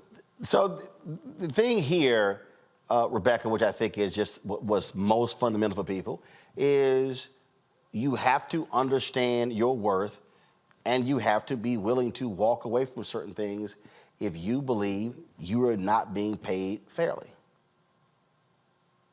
So Taraji referenced when she played Cookie in Empire, and I just want to note that Terrence Howard just filed a lawsuit over the wages that he received while he was in Empire, and he's in part blaming the Creative Artists Agency who was representing him at the time, and he's making the claim that they weren't fairly representing his interests with his on Empire. That's one thing. We've also heard Steve Harvey talk about in the past that instead of paying your team 30%, get a contract attorney that's actually doing the deal instead of having 3 or 4 different representatives in that deal as a way to cut down an overhead. But something I also want to mention here is that Monique exposed this. You know, years ago, she exposed it and she received a lot of ridicule. She talked about she only got $50,000 for her role in the movie Precious. And then she was asked to do stuff outside of her contract, and she claimed that she was asked by both Oprah and Tyler Perry to go and promote the film, even though that wasn't in her contract. And she said, "No, I'm not doing that because that's not within my contract." And then when she went up against Netflix, when Netflix, I believe at the time, offered the comedian Amy Schumer a $20 million deal, and the deal for Monique, I think, wasn't even $2 million. And, you know, people do have to speak up because this happens all the time. It doesn't just happen to Black women. It also happens to Black men, of where Black folks in America, in our society, we are expected just to show up, show out, work twice as hard, be overly stressed, make a way out of no way, but then we aren't properly compensated. So we do have to figure out, so how do we, is there opportunities for us to take agency and actually to negotiate our worth? Do we need the greater Black community to help and support when these things happen and do a protest, do a economic boycott. But as a community, if one fails, we all fail, and we have to have that that viewpoint of solidarity if we want to make sure that Black folks in America are actually getting their worth. Because if we don't demand it, it will be never given to us. We have to take it. But we also have to understand, Robert, who is the show and who is the business. And I think part of the problem that often happens is people rely on others to do things. And I totally understand what Taraji was saying there. You know, where were the fashion deals? Where were the commercial? Where were those different things? And that's also putting your career in somebody else's hands. There was another actress, I'm not going to name, who fired her whole team. Folks were turning deals down that she wasn't being made aware of. And we were having this conversation, and she was asking me, you know, how do I run my business? I said, first of all, you just use the proper phrase. I run my business. I am not going to, and in fact, the singer Severin and I had this conversation when she went independent, when she was running her business. I think for so many people, what too often happens is they're letting other people control that. And as Taraji said, oh, well, if I'm not taking deals, y'all ain't getting your percentage. But you got to be challenging those folks on what are you actually doing? How are you earning? If you're an agent, oh, you're just not going to sit here and feast on the deal that I signed. No, what are the other deals that you're going out and getting? I remember firing the very prominent agency, and I said, you ain't brought me shit. I said, I'm out here cultivating relationships, and you ain't set up one meeting. Nah, y'all ain't getting a fee of my stuff because you ain't done a damn thing. Too many people, whether they're in media or entertainment, Robert, refuse to understand and learn the business of the business. They're too focused on the show in show business. Well, you're completely correct. I think Black families and the Black community in general, they teach us how to struggle best. And it's not an indictment against, it's the best that we know. They teach you to work twice as hard to get half as far.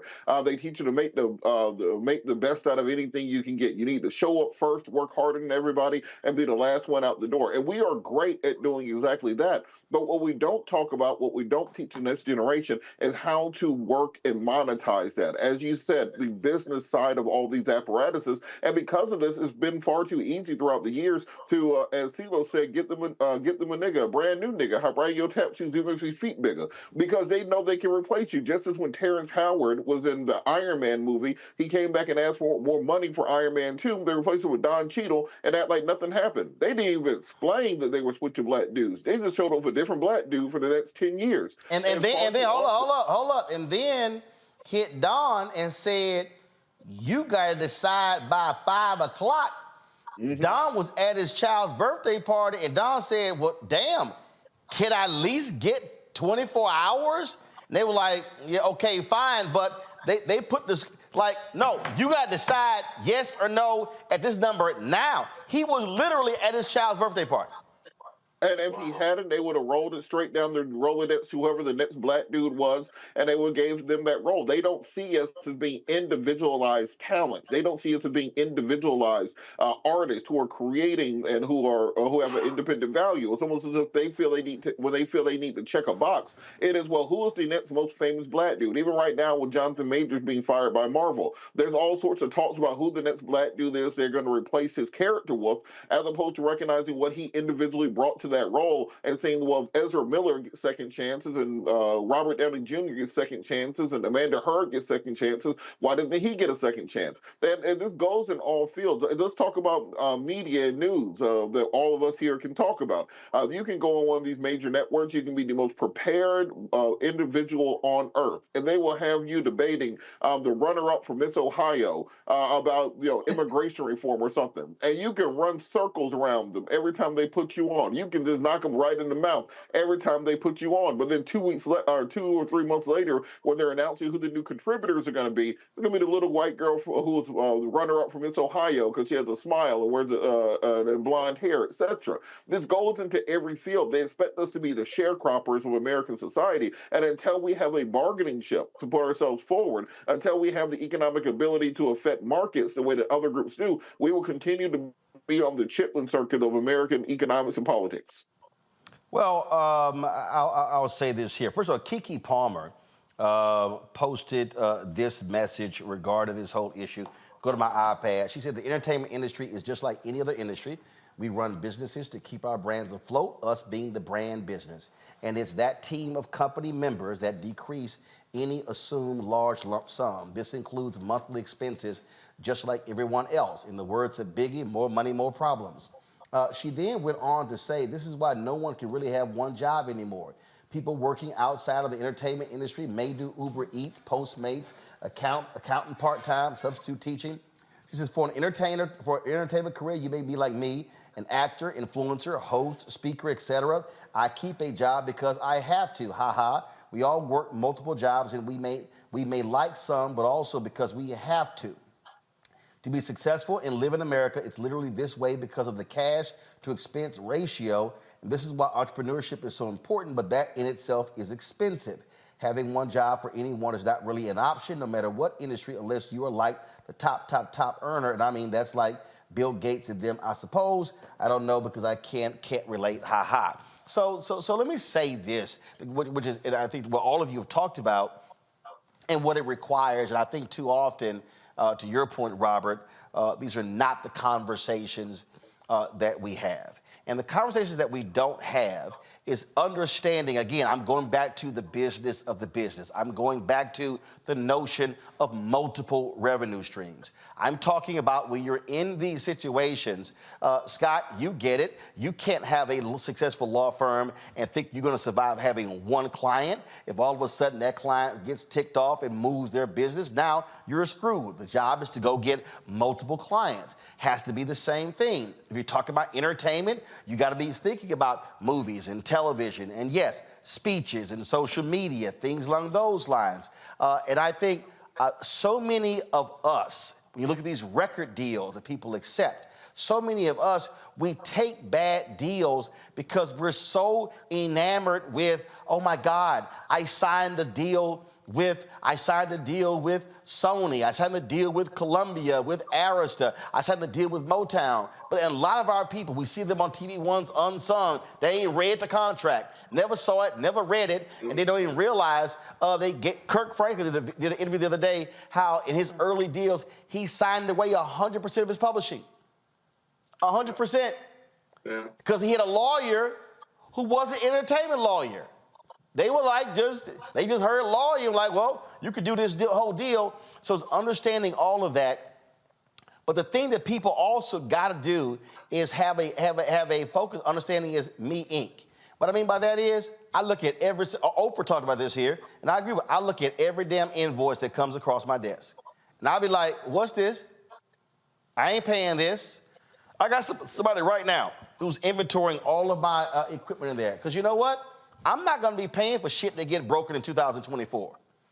If you got it and it worked and it come back broke, your ass paying for it. Now, I guess stuff happens, but the job is to take care of stuff because ain't no company buying a replacement. It's me. I'm the company. And a lot of people don't take ownership of their lives. And so I dare say to any entertainer, anybody who's in any of these fields, I don't care what it is, learn the business of your business. Otherwise, you're out here busting your butt and you're sending other people's children to school and they getting paid, and then you're going to be left with nothing. And people said, oh my God, I love that show you were in. I love that movie you were in. Terrence Howard talked about it. He got paid, was it 12 grand for Hustle and Flow? It was an independent film. I mean, these things actually happen. Here's the question, that you get paid on the back end, and guess what he also said? He said that he hasn't been getting any residuals from the music because the folks who produced the movie, they said the song was the artist DJ, his character, which meant they've been getting paid, not him. We had better learn to read the fine print of these deals as well. And I'm gonna say this last thing right here, which is hard, Scott, for some people. We gotta get over white validation. We gotta understand that you might wanna go sign a book deal, but if you're a celebrity, you can actually probably make more money pushing that book yourself than frankly going out there, getting a big advance, and all you do is working to pay that sucker back to that publisher. You working your butt off to sell them copies for them. It's also meaning owning your content. It means you being able to license deals as well. It means you going out there to broker deals. Not everybody's gonna understand the business. Not everybody wants to be a producer, wants to be an owner. I understand that. But what I'm saying is this. The worst thing in the world is if we, as black people, if we are always the show and somebody else is the business. Scott, real quick. You gotta sign your own checks and you gotta write your own checks. But Roland, whatever the industry is, I don't think you can just be an artist or a lawyer. You got to understand the business of your business. Yeah. Right? You've got to. I'm not a lawyer, but I read my contracts. As a matter of fact, I was catching stuff and I was like, come here. This line right here. What that mean? Right. No, I mean, well, actually, I was interpreting the line and I was challenging my agent and my lawyer going, how y'all missed that? And I read line by line by line, so I knew every piece of that contract. And I've represented, watch this, I've represented my share of athletes and entertainers over 32 years in big law. It's not my specialty, but I've certainly done a lot of those deals. Let me tell you something, Roland. If I hear one more time from someone in the business, in your business or in the sports business, well, what do you think? Well, I haven't read the contract. Should I sign it, Scott, or should I not? Should you sign it or should you not? I'm not. That's a business decision. I do law. You're going to read it line by line, and I'll answer all your questions, right? But you got cats out here so much in the game and love the game that they don't even want to read the contract. They want a lawyer or an agent to tell them, should I sign it? Did you review it? If you say I should sign it, then I'm going to sign it, right? I need the money. Literally. It's ridiculous. You're going to be in this business and not read a contract that's going to pay you for a short period of time. We call it short money, right? That's why you got to have multiple streams of income. Even if you're a lawyer, you need to be invested in real estate. If you're going to get into the media and do commentary, you need to get paid for your commentary, a lot or a little or whatever the case might be, because you only got so long in this life to make money. And for me, as an equity partner in a law firm, I don't get a pension. When I'm done, when I hang it up, I'm done. Right. So I got to take care of my money. Right. I got to invest in real estate. I got to invest in other businesses and stuff and take pieces, because if I don't, at 70 or 65, when I hang it up, that's it. I'm living on what I made and what I saved, period. And so many professionals are like that. So you're a business, you got to learn your business, period. Well, I tell you what, when I was at TV One, we were doing news. We were doing the show News One Now, and every time we would go shoot something, we had to hire an outside production company, and that was always a cost. And I'm looking at the budget, and I'm realizing, man, look, we're not going to be able to have money to go do this stuff later in the year. So I was actually buying my own equipment while I was there. And I told somebody this the other day who called me. They were complaining about a deal, and I said, stop. I said, I need you to look at them as your personal venture capitalist. They gonna fund your actual business. And that's really what the momentum. So when I was at CNN and TV One, I had CNN, TV One, Tom Joyner, had my own speeches and books, so I had 5 revenue streams. And I had this white producer at CNN who was kind of very paternalistic with his tone. I said, say, bro, hold up. I wanna let you know, y'all just number 3 out of 5 revenue streams. You ain't even 1 or 2. I said, so anything happen, hell, I'll just do this right here. Well, when I was at TV One, I bought my own cameras and stuff. And so then I said, all right, I'm gonna do a deal with y'all. I ain't gonna charge y'all no kit fee for my cameras and stuff, for my cameras and my switcher. I said, but if we do any projects using my gear, I co-own the content. Now, why did I do that? I knew the show was gonna get canceled one day. But guess what? They also, when people call, I think we did a Frankie Beverly and Mays special. All of the concert video in the special, I shot. Right. So when somebody called them to license that footage, they had to call me too. That's understanding the business of the business. All right, folks, appreciate it. Robert, Rebecca, Scott, thank you so very much. Being on today's show, thanks a bunch. Y'all have a fantastic Christmas and New Year's. And so enjoy it. Don't party too hard. And so I'm sure, Scott, you'll be doing something with your little Kappa brothers. And so please limit the number of times y'all drop your canes.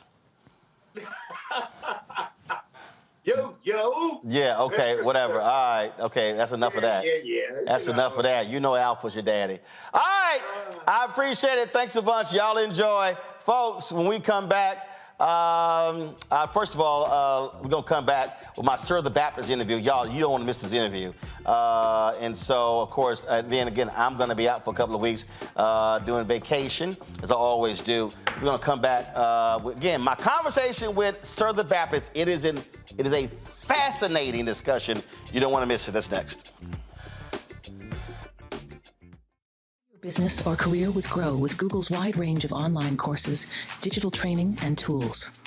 Gain in-demand job skills with flexible online training programs designed to put you on the fast track to jobs in high-growth fields. No experience is necessary. Learn at your own pace. Complete the online certificate program on your own terms. Stand out to employers, get on a path to in-demand jobs, and connect with top employers who are currently hiring. Take one professional career certificate program or all 6. Earn a Google Career Certificate to prepare for a job in a high-growth field like data analytics, project management, UX design, cybersecurity, and more. All professional career certificate programs must be completed by December 31st, 2024. Scan the QR code to complete the application. There are 1,000 scholarships available. Grow with Google and J. Hood and Associates. Be job ready and qualify for in-demand jobs.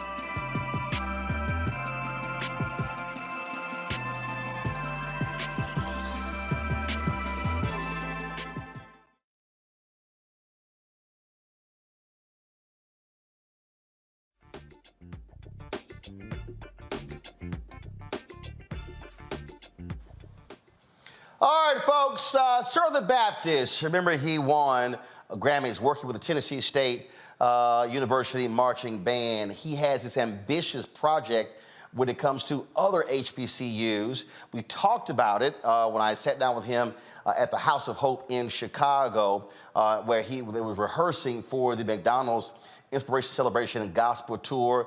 It's a really fascinating conversation. This brother is a genius when it comes to sound. Here's our conversation. Sir, you have had, man, one heck of a year. Yeah. It's been good. Yeah, it's been great. Talk about, again, history made at the Grammys, but the Tennessee State folks were hyped. Yeah. Everybody who participated in the whole deal, but because it was just a totally unique project. Yeah. I was introduced to TSU through Larry Jenkins, Professor Larry Jenkins, and he kind of just took me around and let me hear the music. I was actually looking for the sound. I went on this sound run because I kind of like chase sound. So I was looking for the Joshua and the Walls of Jericho. And I found that in the marching band because they were marching around the Walls of Jericho and playing the horns. So to me, that's a marching band. So I went to HBCU to try to find that sound. And I found a sound, and it was at TSU. And You visited other HBCUs? Yeah. Before that, I went to Howard. I went to, Alabama A&M, like a bunch of schools. But you knew in your head the exact sound you were looking to hear. Yeah, and Professor has a really unique sound when it comes down to arranging. So it was really like, let me find the real sound of HBCUs. Right. And they really brought it to the table, and I was able to record, and Dallas Austin kind of taught me how to record marching bands because he did drumline. Right. So I took that information, went there, slept there, everything, in the band room, right? Wow, really? Yeah. How long were you there? Almost a year. Yeah, almost a year. Yeah. In the band room, just recording, showing up, recording, and then we came across. It was like you were in college for that year. Yeah, right. Because I'd never been in college as well. But I knew I could help solve something for the music department. They gave me an honorary doctorate for it. And from there, we got the Grammy, and now we're headed toward the next Grammy by bringing 10 HBCUs and creating an HBCU symphony that will actually hire students. Actually, one of the TSU students is outside right now. He plays trumpet. He's now on tour with me. I heard him playing out there. Yeah, he's on tour now.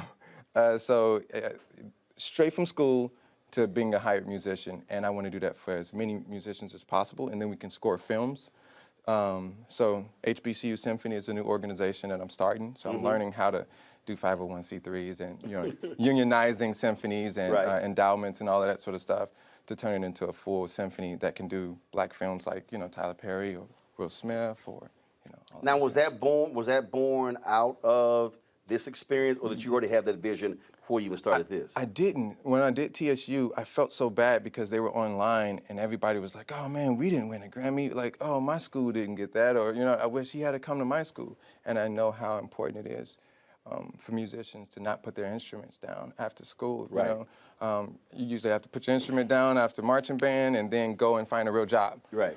Well, in this case, we'll be able to hire them like we're doing with Kurt right now. So, yeah, that's kind of the goal. See, the thing that I think was awesome about that is I always talk about intentionality. Yeah. Meaning you start off with, this is what I want to do. Yeah. So when you said, I'm looking for a sound, you could have went from a sound standpoint, you could have went to any number of PWIs. Yeah. Or whatever, but you were like, no. There's a certain thing I'm looking for. And so you were intentional in saying, no, I want an HBCU sound. Yeah. And then even within that one, I want a certain sound within the HBCU sound. Yeah. I mean, the symphony of the HBCU sound is the marching band. Right? Because when we go into the parties or whatever, or the games, everything is surrounded around the marching band, the drum major, and all of that, right? So the majorettes, like, it's a really important part to African American history, and I knew I wanted that sound. You couldn't get that at a PWI. It had to be HBCU. And then, so this HBCU symphony, have you had conversations with folks in the movie space about this and saying, hey, you're scoring films here, like you're doing it already. Yeah. Here's a great way to do it, and you are truly impacting and helping black students in HBCUs. Yeah, I've had a conversation with a few, but the goal is to make the best music as much as possible.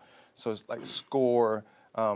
Well, the name of the album is The Now Testament, so I'm trying to score what's going on in our previous time by referencing the Old and the New Testament. So the Now Testament has this sound. So score the sound from the Clotilda in Mobile, Alabama, the slave ship, the last slave ship to America, all the way up to February when the Grammy hits, or when we do Mardi Gras, because we're playing for the Queen of Mardi Gras. So like this black sound will the symphony will take you through from the Clotilda to Mardi Gras next year, and you'll have this sound and this big performance, and these 10 HBCUs come together, and then we create that sound, right? Then we go to films.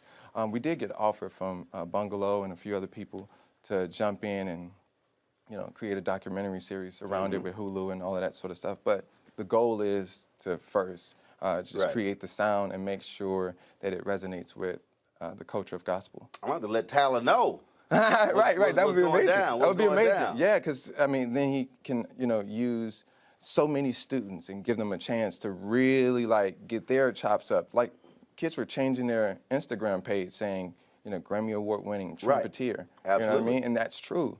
They're on this Grammy Award winning album. Yeah. And they got their Grammy. If you want it, you want a Grammy, right? You Grammy Award winning. Right. And the reason why we went for that is because, in the world of music, that's very important. Yeah. So to set that standard, and Fisk had already done it the year before with the Jubilee Singers, but we knew that if we did it in a way that gospel could really relate, as far as like, HBCUs, marching bands, all the, playing fields, they were playing against Jackson State in that big stadium, and they're playing the album. Mm-hmm. So have you already picked those 10 HBCUs? Yeah, so we have Philander Smith, we have, Jesus Christ, Wilberforce, we have... Out of Ohio? Alabama A&M. Okay. North Carolina A&T, all right. North Carolina Central. Like it's just it's a lot of Fisk. We just recorded with the Fisk marching band. See, now you pick 10, so that means you're gonna have about 97 folks now mad, like, yo, man. well, as much as I possibly can pull it off, put them together so that it's no longer a battle. Right. The thing is, we battle against each other, and we're not actually building together. So instead of battling, let's play together and break the Guinness World Record for the largest African-American performance. So that's the goal at Mardi Gras, to really have that many kids playing at one time and making an album and making a statement. Now, I know one of those 10 from Louisiana. Oh, yeah, absolutely. Yeah. You ain't trying to get cussed out at home. No. So Mardi Gras originally started Mobile, in Alabama. Mobile, Alabama. Oh, I know. So we're gonna go to Mobile, have the big dresses, the whole thing, and it's gonna be. The Mobile people really get mad when people keep talking about New Orleans, and they act like Mobile, like no, this thing started here. Right. Mobile people take it real personal. People only reference New Orleans and Mardi Gras. Yeah, because it's connected to Africa Town and how the Clotilda started from, Africa Town started from the Clotilda. And that's the whole journey of what I think this album would consist of. When did this sound thing begin in your head? How old were you? Man, it was long time ago. I was a little kid. Just finding sound, just chasing sound. Well, first of all, was it music being constantly played in your house? Was it in the neighborhood? Yeah. So part of my sound, I could hear it from the projects outside of the church, but my dad's church in Chicago here was really musical. Like all my brothers and sisters, our 22 brothers and sisters, are musical. Mm-hmm. But to have that 22 moment. 22 brothers and sisters? Yeah, my dad would be 100 next year. You're one of 23? Yeah. Your dad's gonna be 100 next year? Yeah. Wow. Yeah. So I was always chasing. So your dad believed in being plentiful and multiplied. Right. Yeah. Right. Yes. Your mom was like, slow down. 1 of 23. Lord. That's funny, yeah. Man, how big was your house? No, multiple houses, but it's multiple houses, different families. But we stuck together and worked on music a lot. And growing up, I just stayed around music. And other musicians in the family? Oh yeah, absolutely. Yeah, other musicians in the family. But I'm probably the one that actually did it, right? Because everybody else was like, oh, I don't know, I got to go to work. Let's do something responsible. You know what I mean? So were you thinking back, were you sort of that weird kid that teachers and others never understood? Because when you talk, I had this conversation with Jimmy Jam and Terry Lewis. Oh yeah. And they were telling me, they were saying that like when they listen to music, mm-hmm. It was interesting talking to them because Prince said the same thing, that when they listen to music, it's hard for them to listen to music because they're sort of rearranging the music in their head. Yeah. So we listen to it, I'm listening to the music. Where they're hearing something totally different than what we are. Yeah. Were you like that growing up? Yeah. And then when did you go, okay, I'm not quite like everybody else. I'm hearing, and did you ever say, y'all not hearing this? Well, so I mean, at 11, I really dived in because my dad died, so I had to really focus in on what I wanted to do in life, right? 'Cause it was either going to be in a gang or music, because I wasn't really that good at school. But I started working on it and kept working on it and kept working on it, and I was driving Lyft and playing my music for people. And then as I kept going, I took my Lyft money.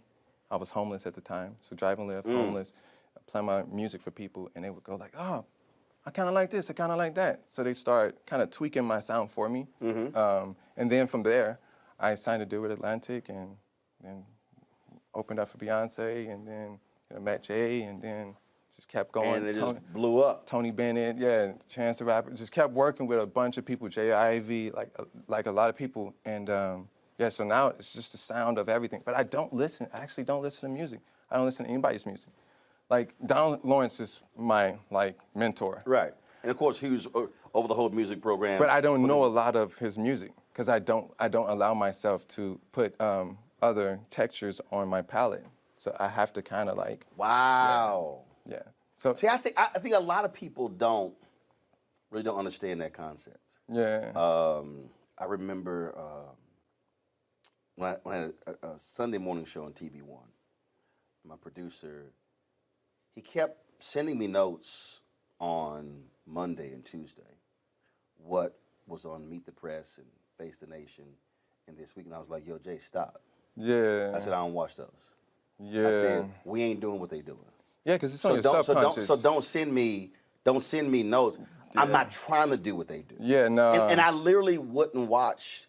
I literally wouldn't watch it. Yeah, because it messes up your genius as well. Well, I just don't. And it's like, if it's not interesting to me, then I'm like, why am I sitting here watching this? And like even now, I had a friend ask me, fellow journalist, who asked me. He said, "Oh, what columnists do you read?" I said, "I don't read none of them." What I meant by that, now I might read somebody's stuff, but I don't go, "Oh, I'm reading so and so every single week or twice a week. I'm seeking them out."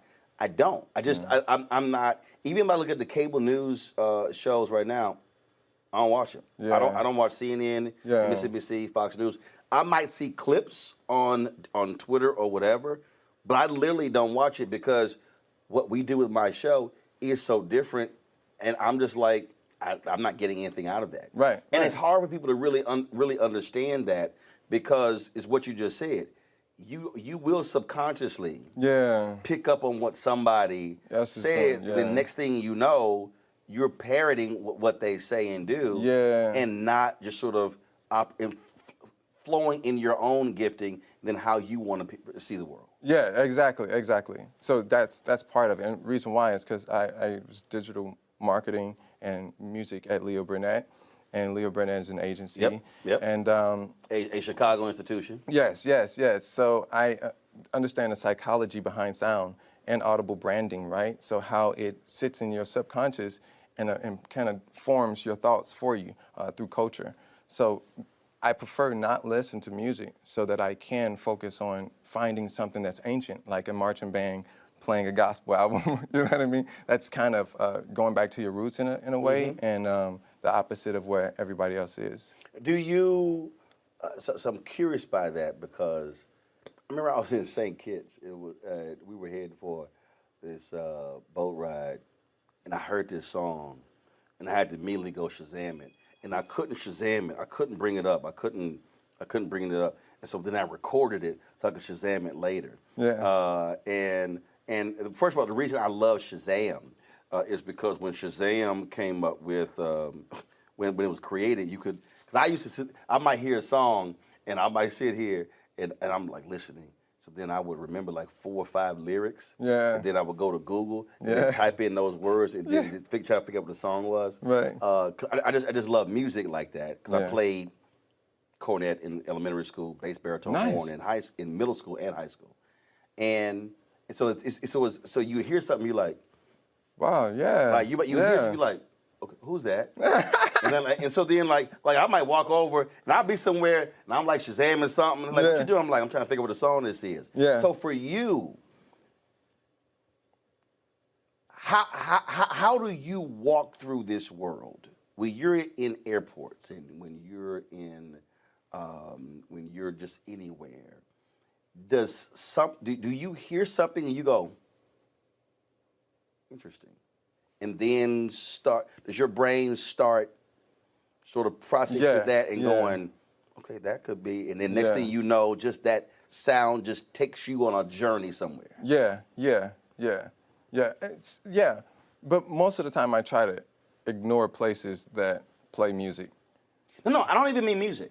Oh, I'm just saying if you're somewhere and you might hear a sound, and then I've how heard, your brain works, you hear a sound differently than other people's. Sort of like when Ray Charles, when he heard sounds as a kid when he was blind, he heard differently because he couldn't see. No. So do you hear differently and then go, okay, I can do something with that, and then next thing you know, your brain is just I can take sounds, I can hear sounds, I can replace music, I can take vocals out of my head, I can hear sounds as in somebody, or actually I was talking to a friend. I mean, like all this sound I'm hearing behind me right now, trying to figure out why this is happening in the middle of this interview? Yeah. Or like when he had the Velcro pants right there and made that noise, and I'm like, really? In the middle of this interview? Yeah, I heard that too. Yeah. That's funny, dude. Oh my God. Because see, you heard it too. Yeah, I heard it. I definitely heard it. I heard it. But I can hear sound. I was in the shower. I take about 3 or 4 showers a day, right? If I can, because I'm just thinking. You like Dwayne The Rock. He does the same thing. Oh, that's crazy. I didn't know like that. 3 or 4 a day. Yeah. But I can actually hear the key of the water dropping off me. Yeah, for sure. Or like there was a. You could hear. Wait a minute. Hold up. You could hear the water dropping off. Yeah, I can hear what key was in. Yeah, or like a friend had a faucet that was a little on, and I can hear the whistle. I'm like, yo, that key is, you know. Or I can listen to 432 and tell the difference between 440 and 432 hertz, so I can feel it. Like I'm in the studio most of the time, so I can feel sound. Yo, that's crazy. Yeah, it's pretty insane. It drives me insane a little bit. No, that's what I was about to say. Bootsy's the same way though. Bootsy Collins, he's the same way. Like. Yeah, like there's people that get stuck into finding sound and creating sound that they might go perform, but they really feel like prostitutes when they perform. It's more so they like to create things, like Prince. Like he can perform, but you know he wasn't trying to be like Michael. He was more so in the studio making albums and albums and albums and albums that we still have yet to touch. Because he was in search of something. He was. Like I was totally like when he left Warner Brothers, and then he left them when he left the 700 songs. Wow. And his whole deal was none of those songs were good enough for release. And one of them I just love called "It's About That Walk." I love the song, and I'm like, and it was crazy because when he died, George Lopez was a good friend of his, and I met him 2 or 3 times. Met Prince twice. Wow. And it was crazy because Van Jones told me, I swore y'all were friends, but he always talked about you.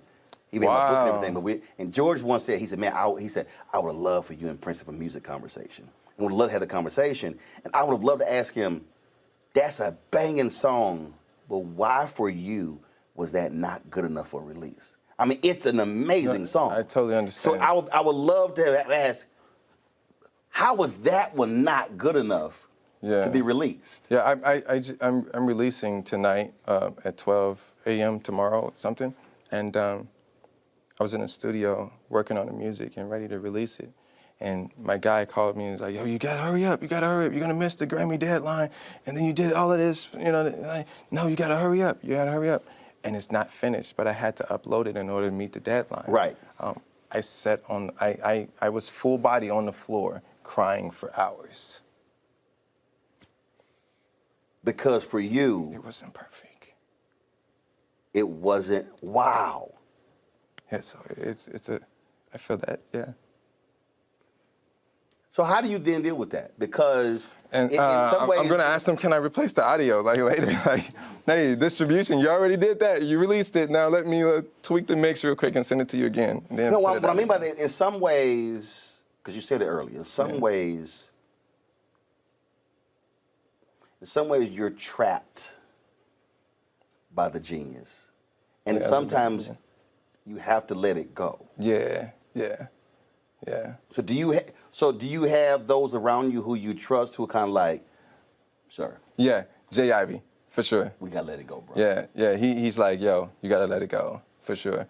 But I mean, it's the first symphony for gospel, period. We've never had an artist that was a symphony. Right. And then it's HBCUs, you know what I mean? And it's the HBCU symphony. Like, we didn't even have one of those before. It must drive you crazy that schools today don't have the same appreciation of music and the arts that they used to.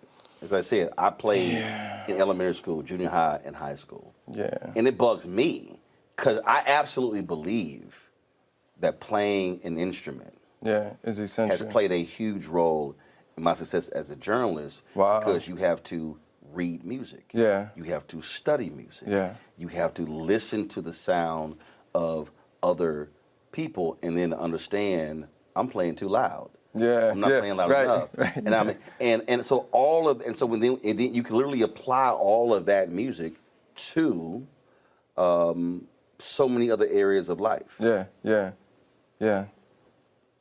Did you play an instrument when you were in school? I could play a little bit. I could play a little bit of drums and piano and stuff because my dad was a pastor. If the musician doesn't come or show up. So you weren't. So what's interesting to me is you really were not a hardcore musician. No. But you have this sounding gift. Yeah. That's also what's interesting because normally, like when you mentioned Prince and I mentioned Jimmy Jam and Terry Lewis, because a number of people they play instruments. Yeah. I actually wouldn't compare myself to them at all, to like Prince or Michael or anybody like that. I chase sound as like almost a science, right? So it's like I'm chasing it almost like an A&R, like a Berry Gordy or like, because they're musical. They're just, they can hear hits and they can make them based on hearing, but they can't make them off hands, right? Like you can't. Yeah, like, Barry was a songwriter. Yeah, but he wasn't. I can songwrite. He wasn't a musician. I can write songs on anything. Like the other night when I was on the floor, I saw you on the floor crying. Yeah, for hours. I saw an ant and I saw the ant shadow, and I was like, I've never seen an ant shadow. It was so beautiful, and I was like, I can write a song about that. That's gonna be so dope. But it's those type of things where you can write songs about almost anything, but you have to like hear them. And musicians can play anything. Right. But it's about placement. It's about timing. It's about scoring a moment and shifting energy. So yeah. So do the people around you, do they have to understand when something happens? You like, y'all chill out. That's just her.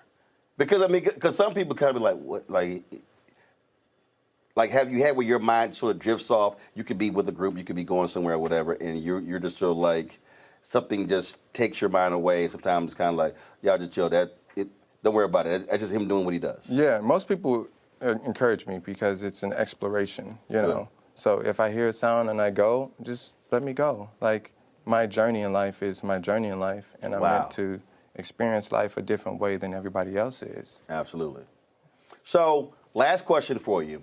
So, Bree Babineau, who's on this tour, you already said you don't listen to music, so yes, maybe you. So here's the deal. So I threw out the Bree. We were just talking, and then I threw out the Commodore song "Zoom," and she was like, "Who's that?" Then she thought Lionel Richie was Lil Richard. And she so she had no idea what Zoom was. And I was like, girl, I said, black folk, he can't perform no concert if he don't play Zoom. Right. Then I mentioned Jeffrey Osborne and LTD, and she swore Jeffrey Osborne wasn't even black. So, do you know who Lionel Richie and the Commodores are? I know Lionel Richie because of Jay Ivey. Lionel Richie was like, you guys got to do another album. But do I know Lionel Richie songs all the way through, or no? Gotcha. But at least you know Lionel Richie. Yes, I definitely know who Lionel Richie is, yeah, for sure. Bree, because I was snatching her black card. I told her black card status. Okay. Do you know Jeffrey Osborne, LTD? No. Okay, so you looked up and got the first half right. She ain't know nobody. She said he ain't black with last name Osborne. I was like, oh my God, only one of the greatest singers, unbelievable brother, drummer for LTD, became lead singer. You're right. So yeah, Bree was struggling. She was struggling. Then she challenged me to ask everybody else on the McDonald's tour. Ask everybody else on the tour. if they knew. Lionel Richie. Both of them. And then she told me I couldn't ask Hezekiah and Anthony because they were older. But she said everybody else younger, they ain't gonna know who you talking about. Yeah. And I proved to her she was wrong. Yeah, I definitely know Lionel Richie, yeah. Good. Yeah. Yeah, he told us keep our foot on the gas, like keep working. Next Grammy, keep moving. There you go. Don't think that it's that you've acquired anything. Go to your second mountain. There you go. Well, when he's only one of the greatest songwriters of all time, so that's some sound advice. Yeah. Man, great conversation. Yes, good sir. seeing you. Absolutely. And good luck with everything, baby. Thank you, man. I Appreciate it, man. Thanks a bunch. Yes, sir.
He my homie.